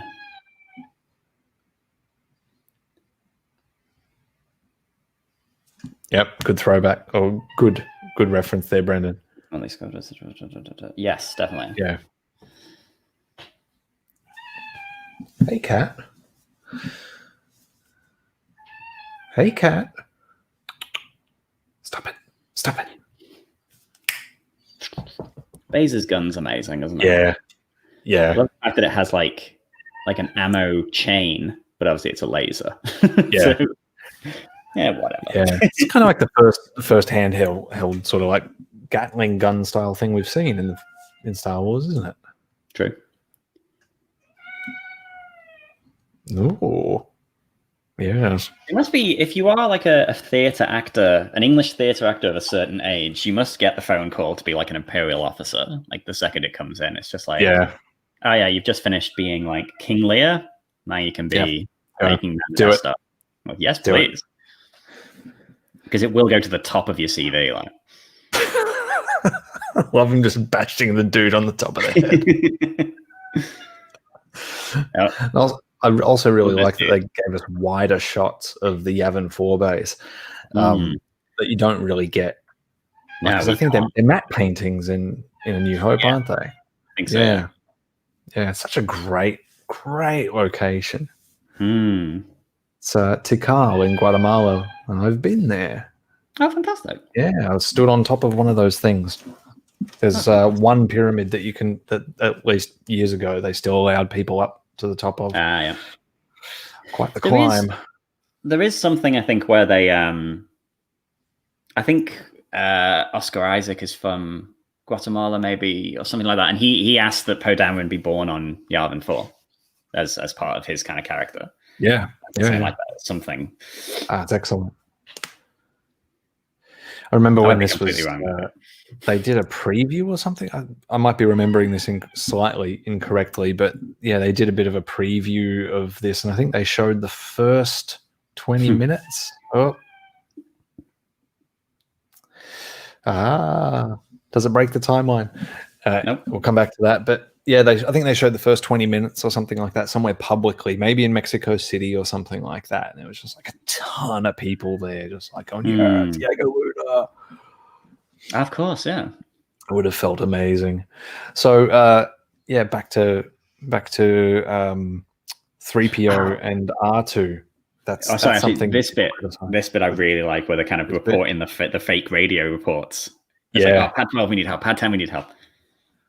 Yeah, it was very clever. That. Very clever. Yeah. Just like spreading all that. Genius. Carry on. Does 3PO and R2 being on the ground there, because it's something again people and their nitpicks, they say it breaks the timeline within the film, that it's like, well, they're there, but hasn't the ship left already? No. Yeah, I think that's just it. No. But Radis has already left. But yeah, where's the blockade? Yeah. So how are they on the ground? How do they get on the Tantive? Well, I don't know if it's left. Well, I guess we don't know. Oh, sorry, that scene where the AT-AT just appears out of the fog. I gasped when that happened. I was just in the cinema. You know, I know. You know, when you have like a physical reaction to something, I was like, yeah. What are these ones? They're slightly different. They're AT something else.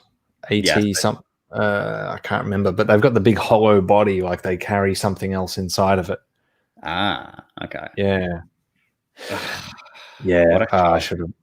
Yeah. Yeah, that over the top, almost like an over the shoulder shot of light speed. Fantastic. AT-ACT, that's it. The red leader and gold leader. That was probably my hand squeeze moment in the cinema. I was like, what? Yeah. Just like, because afterwards me and Fee went out for a drink and I was just like, just explaining all these little bits to her, and she was like, that's incredible. And she didn't really care, but you know what I mean? But she did appreciate that it was amazing, like these little, what they'd done. It was seamless. Yeah. Absolutely seamless. Like, you know, a lot of the time when you watch big budget films that are very CGI, let's talk about some of the Marvel films where, you know, you've got like CGI everything and then you've got someone's head and all that sort of stuff. Looks fine in the cinema, but when you get it home and you've got it on your nice crisp television, the CGI starts looking a bit janky. Like the edges don't look quite as good. And that would have been one moment where it could have gone that way. You could get it home, you could watch it on your television in a dark room and everything's nice and bright, and you could have gone, oh yeah, that looks like a weird old film source and the rest of it looks brand new, but it doesn't. It looks spot on. Because if you watch quite a lot of the Marvel stuff, like Iron Man, Robert Downey Jr.'s head's just floating on like a robot body. Like in like Civil War, it's quite distinct. And there's too many scenes where he's like emoting, but it just feels off. Yeah.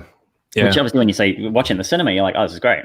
But yeah, watching it on TV, like, oh, it's a little bit. Oh, like, you know, Bruce Banner's head in the Hulkbuster. It's just like, yeah, it looks terrible. Looks terrible.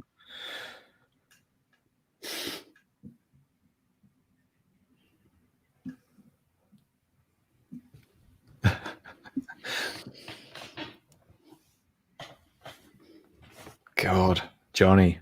Oof, that's rough. 2 cats, 4 cats. Oh, wow. Love this line. Thank you. Yes. It's great line. Your behavior, Jennifer, so is continuously. Oof, look at that. Oh God, that's good.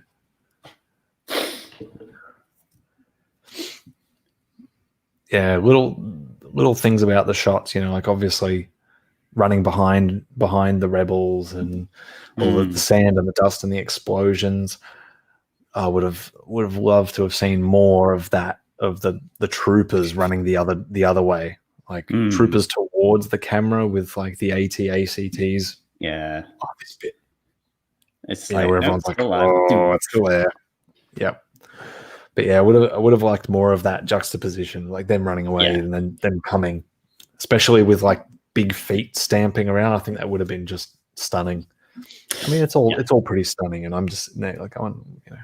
Oh, you just want more. What would I have put in there if it was my shot to design? That's it.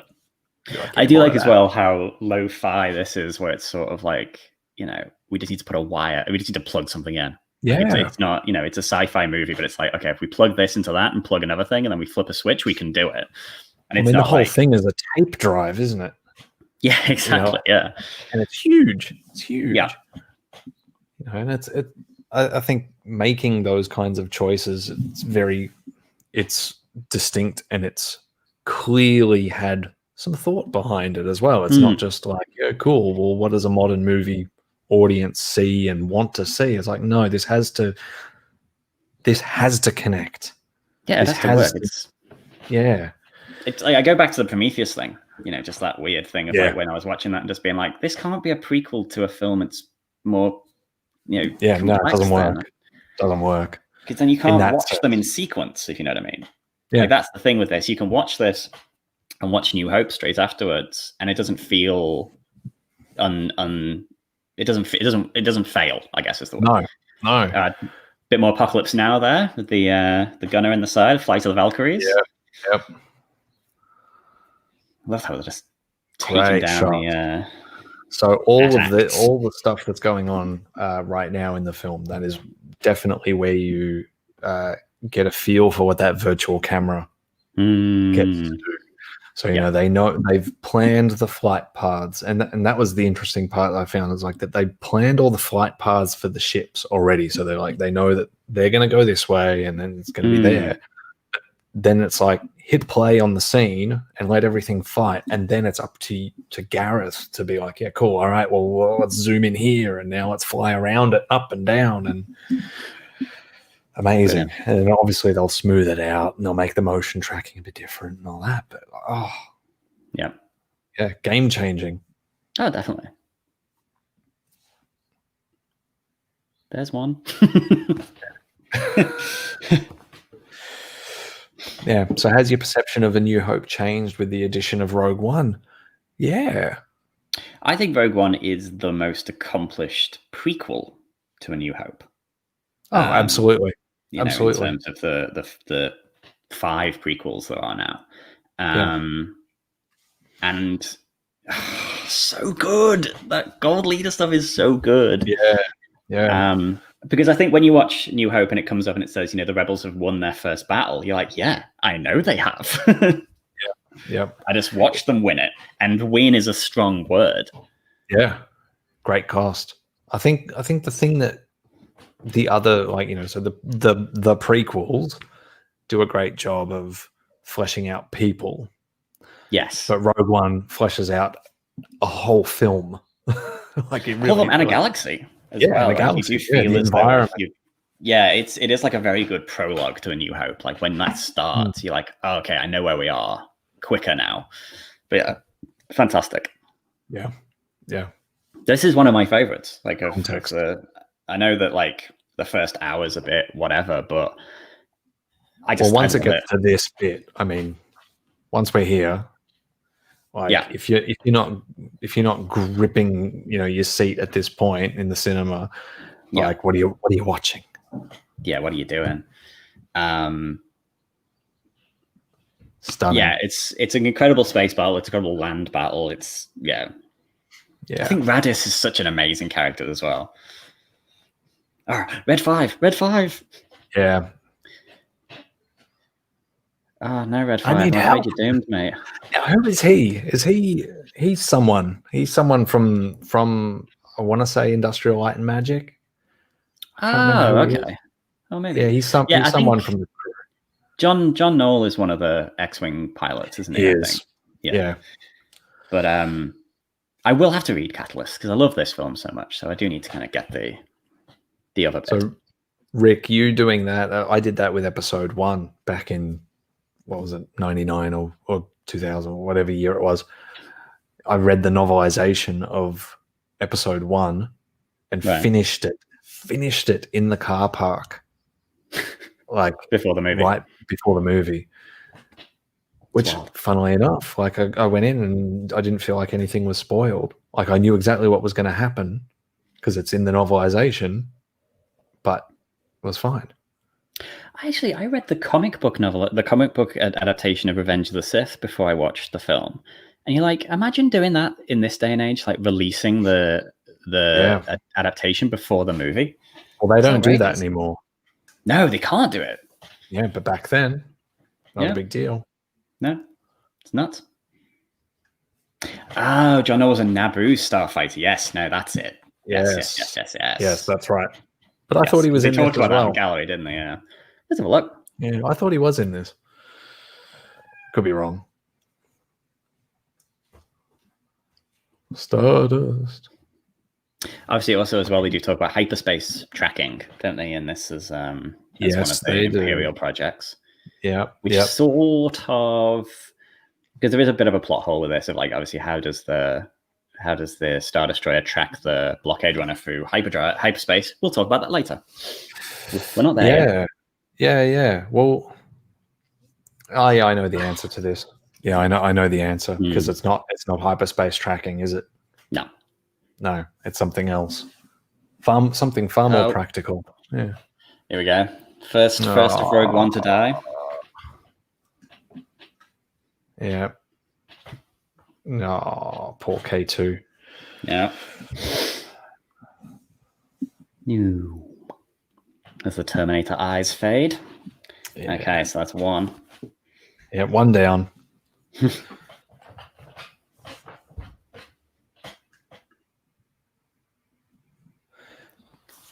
It was interesting. My one of my old bosses didn't like this film, and he was a prick, so he probably hated it because Jyn Erso. But he didn't like Krennic as a villain, and I was like, yeah, because you're middle management, and Krennic's middle management, so his frustrations are too real for you. And that was the thing, though, because I've worked for so many Krennics that same. He's such a perfect villain because he's pathetic, but dangerously pathetic because he's trying to prove himself.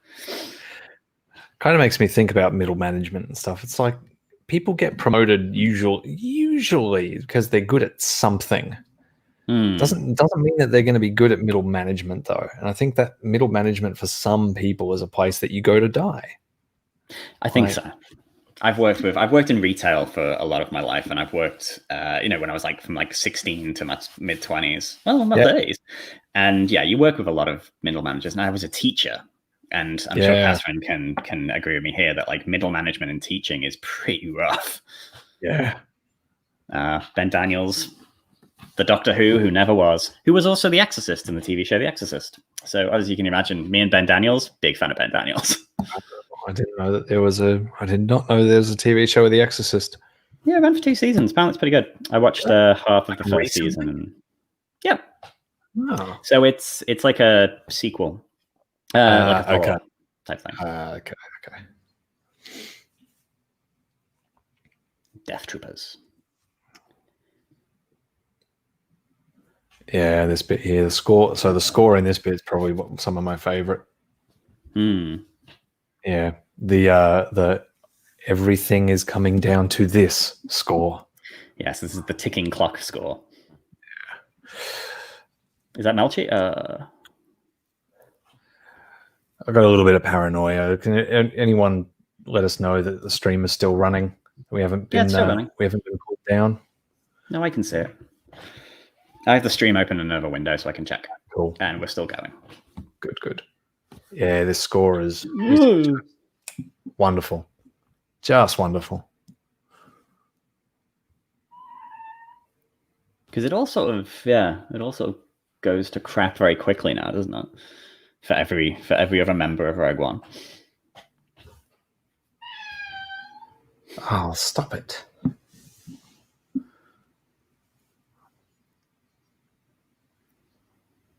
Yeah.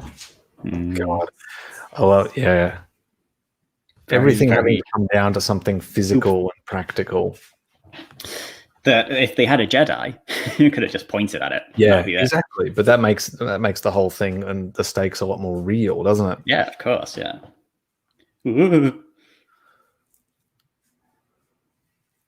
I did think he was dead. I couldn't tell if I don't know. It's sort of in the moment I did, but then when he came back, I was like, no, obviously he's not. Yeah.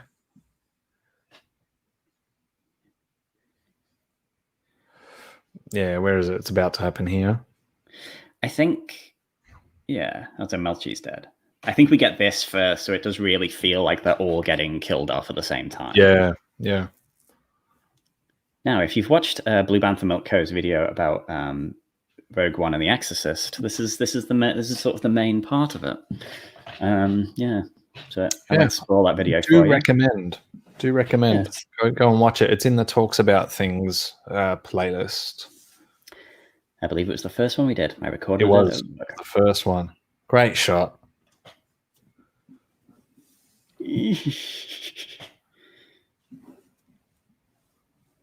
I do like that sort of infusion of a bit of magic as well. Yeah. It's sort of like we've had this realism, and then it's a little bit of something completely insane.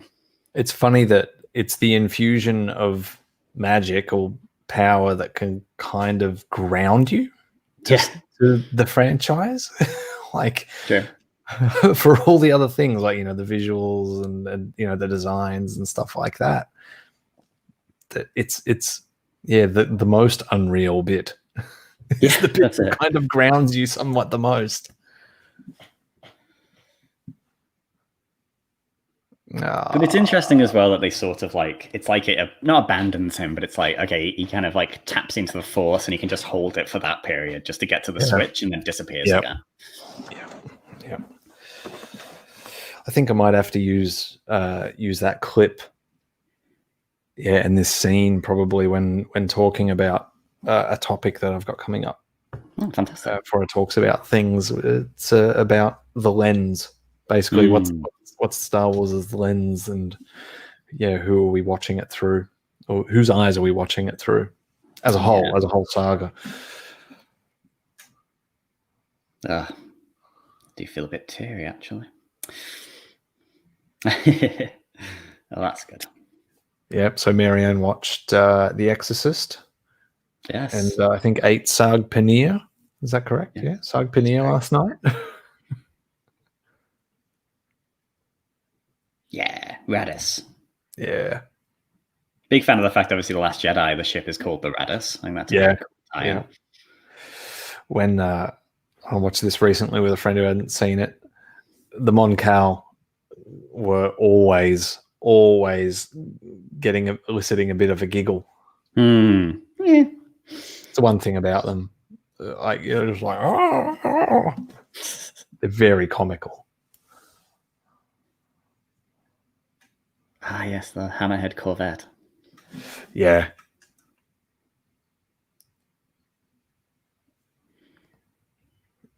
I love this idea of him like looking down and he's like talking, looking at him as he talks to him. Yeah. Full 360 view. It's really cool.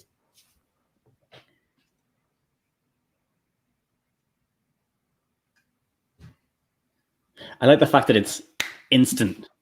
He has the instant idea. It's just like, we need a way through. Just looks at the Star Destroyer. Right, we need to do something pretty nuts here.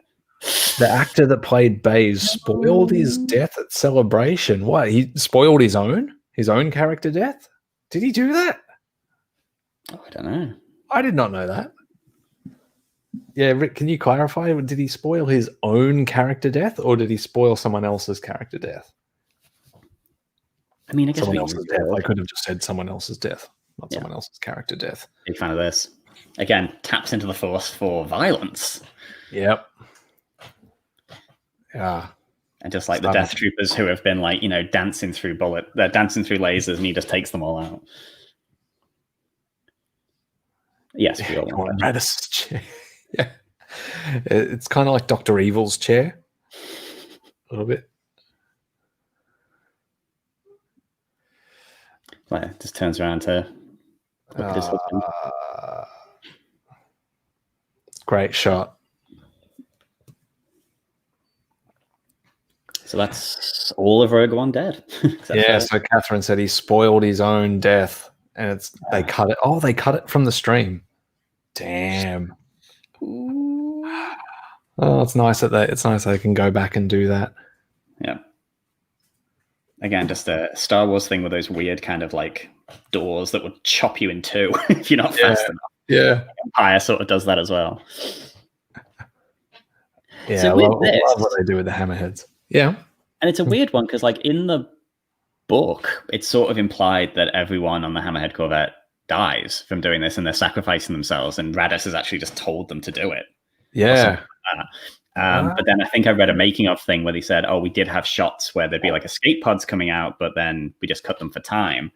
And it's just an interesting one. Like, oh, did Radis go, hey, Hammerhead Corvette, I've got an idea. You're not going to like it, but... And then, yeah. So I don't know. I did know this bit, about the actor that played Baze. Yeah, learned his lines phonetically. Oh, no shit. Yeah.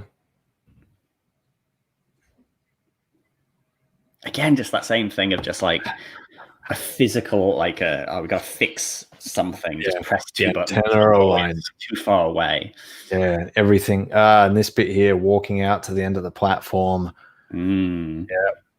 No other more obvious moment that the reshoots left out a lot of stuff that we saw in the trailer and the teaser.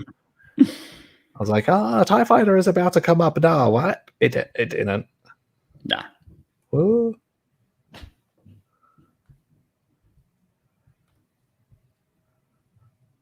So good. Like, yeah, just the idea of a ship cutting another ship like that. Yeah. Also, how much oomph does a hammerhead have? Like, to slice it that way and not just like bam in and then push. Yeah.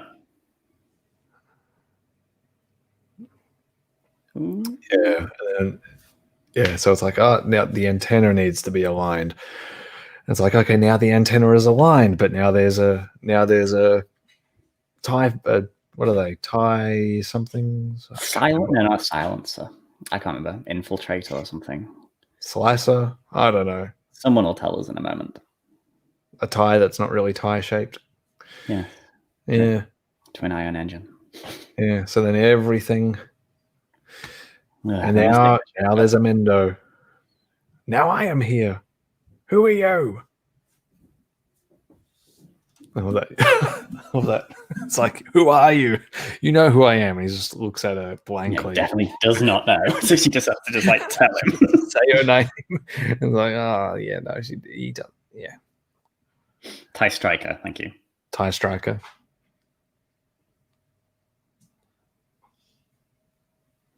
Yeah, I love this. The shield's up.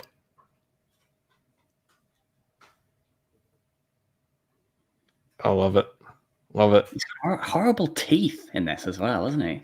Yeah. He wrecked his teeth for it. Yeah, which is interesting because he's the only one that's not British.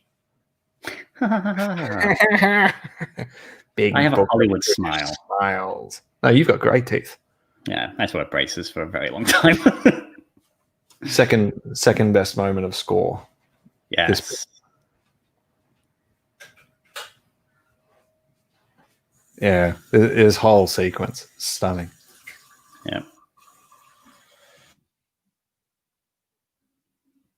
But yeah, it's like, again, this is sort of an Easter egg thing, not Easter egg, or it's like a plot hole or something. It's like it was transmitted, but it has to be on a physical thing or something like that. There's some weird thing that they try and have to get around where it's like it's been transmitted, but it has to be put on a tape, and the tape has to be put in art. Yeah, it's not even that interesting, but it is a thing.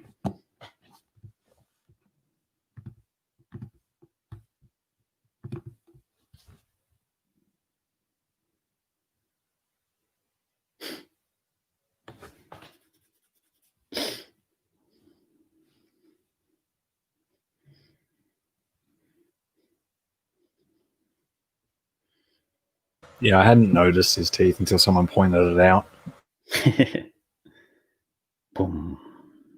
Oh, God.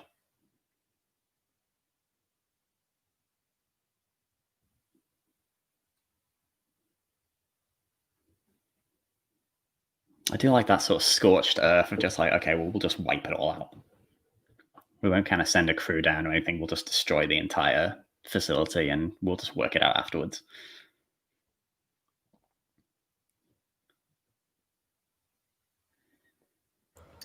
Yeah, this bit here, like, score really drives home in this bit. So good. So good. Yeah. And yeah, looking up, seeing it, it's so good. So good. You know, like what's running through his head in that moment as well. You just know it.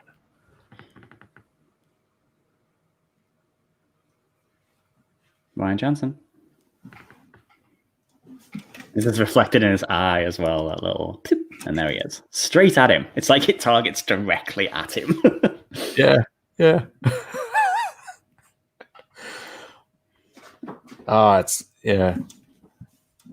it's great. Yeah, they really nail that third act. Like, I mean, for all the ups and downs and everything throughout the rest of the movie, just like everything builds, and then you know it's just done. Like, you feel it. When that Star Destroyer appeared, I gasped again. Same. Well, I was like, oh, hold on, everything's done. Like, I mean, they've done it. Like, obviously, is this just the cleanup crew now? And then, watching, I was thinking, oh god, do we have to actually just watch everyone get killed now? Yeah, just the fleet get wiped out. Yeah, systematically wiped out. Yeah, they're not going to just let us sit with it and be like, yeah, okay, cool, and then cut to something else like they do with other scenes.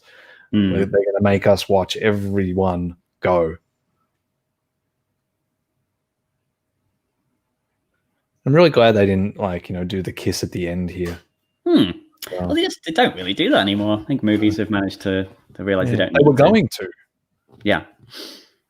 When Vader said boarding party, I remember in the cinema going, "Oh, what? Hold on, what? Something." Yeah. And here, that bit. But then, the zoom out with the sort of Hiroshima atom bomb. Yeah, it's nuts. You see the shockwaves still moving across the water. Yeah. That's pretty cool. But the boarding party. And the boarding party. One shuttle. Yeah, one shuttle. Yeah, the boarding. Prepare a boarding party. It's going to be me. Yeah.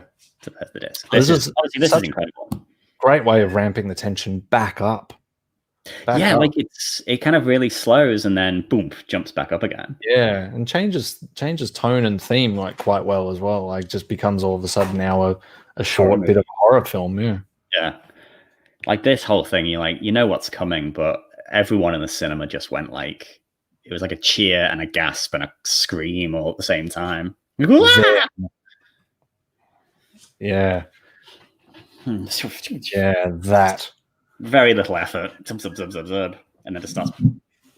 The thing that someone pointed out not long ago, actually, was just that for him to stand there, he had to turn off, Vader goes to the effort of turning off all of his lights for dramatic impact. Yeah, just like all of his life support and all that, just like holding his breath. Yeah. Nope.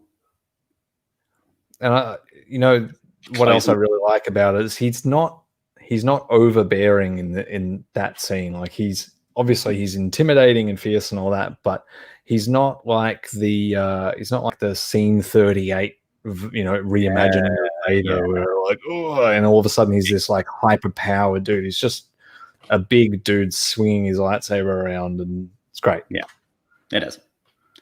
So apparently the Tantive 4 is leaking fuel, and that's how they track it. Yes, anyway, that's right. It's a fuel leak. Easter egg, prepare the escape pods. Oh, yeah, good idea. Yep. Who knows? Big fan of this. I know some people aren't, but I am. I am. No, especially because I think we just lost Carrie as well. Or we hadn't yet. No, we hadn't. She died like a week after this, or 2 weeks after this. Yeah. Yeah, that's right. It was very soon. Yeah. All right. Fantastic. Oh, that's it. It's done. So the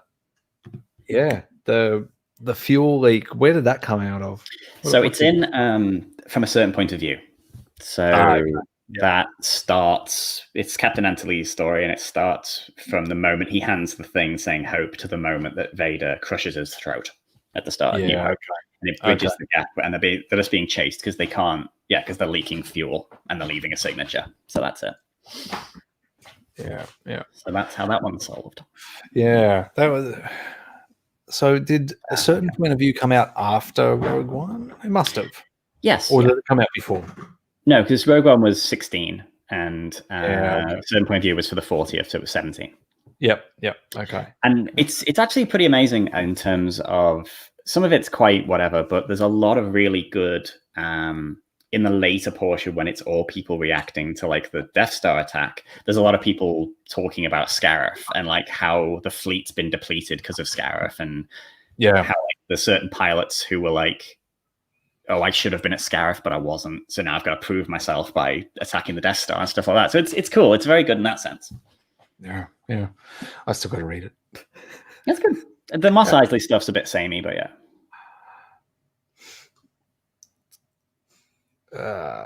I think someone got hacked there. Or it's yeah. So this guy pops up in a few different groups. So let's just block that douche. There you go. There you go. Oh, thank you, Marianne, for some. Thanks, Marianne. Really appreciate it. Rick, no idea, mate. No idea who that guy is. Yeah, no idea who it was. So, like, I hope he liked his user validation, because there we go. Now any trace of him is just gone. I've just deleted him and I've blocked him. So, yeah, there you go. Now that guy in question showed up. Some people subtweeted some of the stuff he's saying. He's just a troll. Right. Basically, yeah. But hey, we're getting around, so great. There you go. We're tracking the trolls. I love that film. I love it. I'm always. Yeah.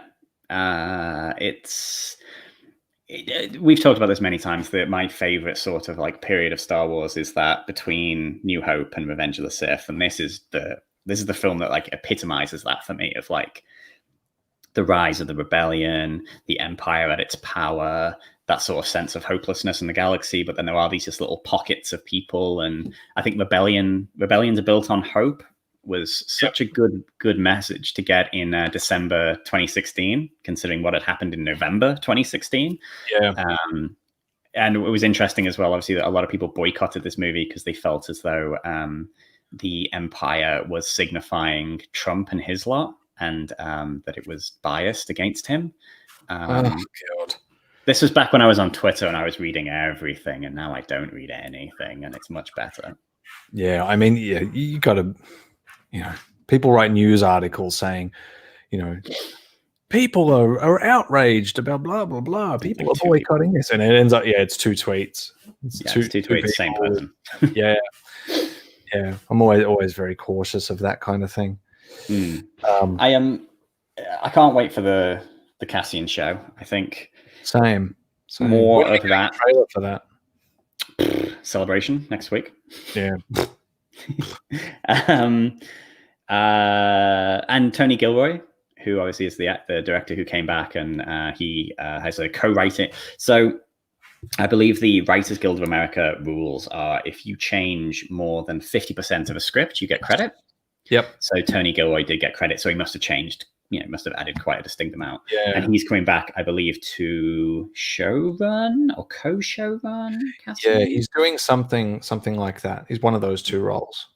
Because Stephen Schiff, I think, is the showrunner he was a big part of The Americans, which obviously I'm watching The Americans currently, and I just saw an episode. And it was like written by Stephen Schiff. And I was like, oh, okay, and it was incredible. Thanks Catherine. Thank you.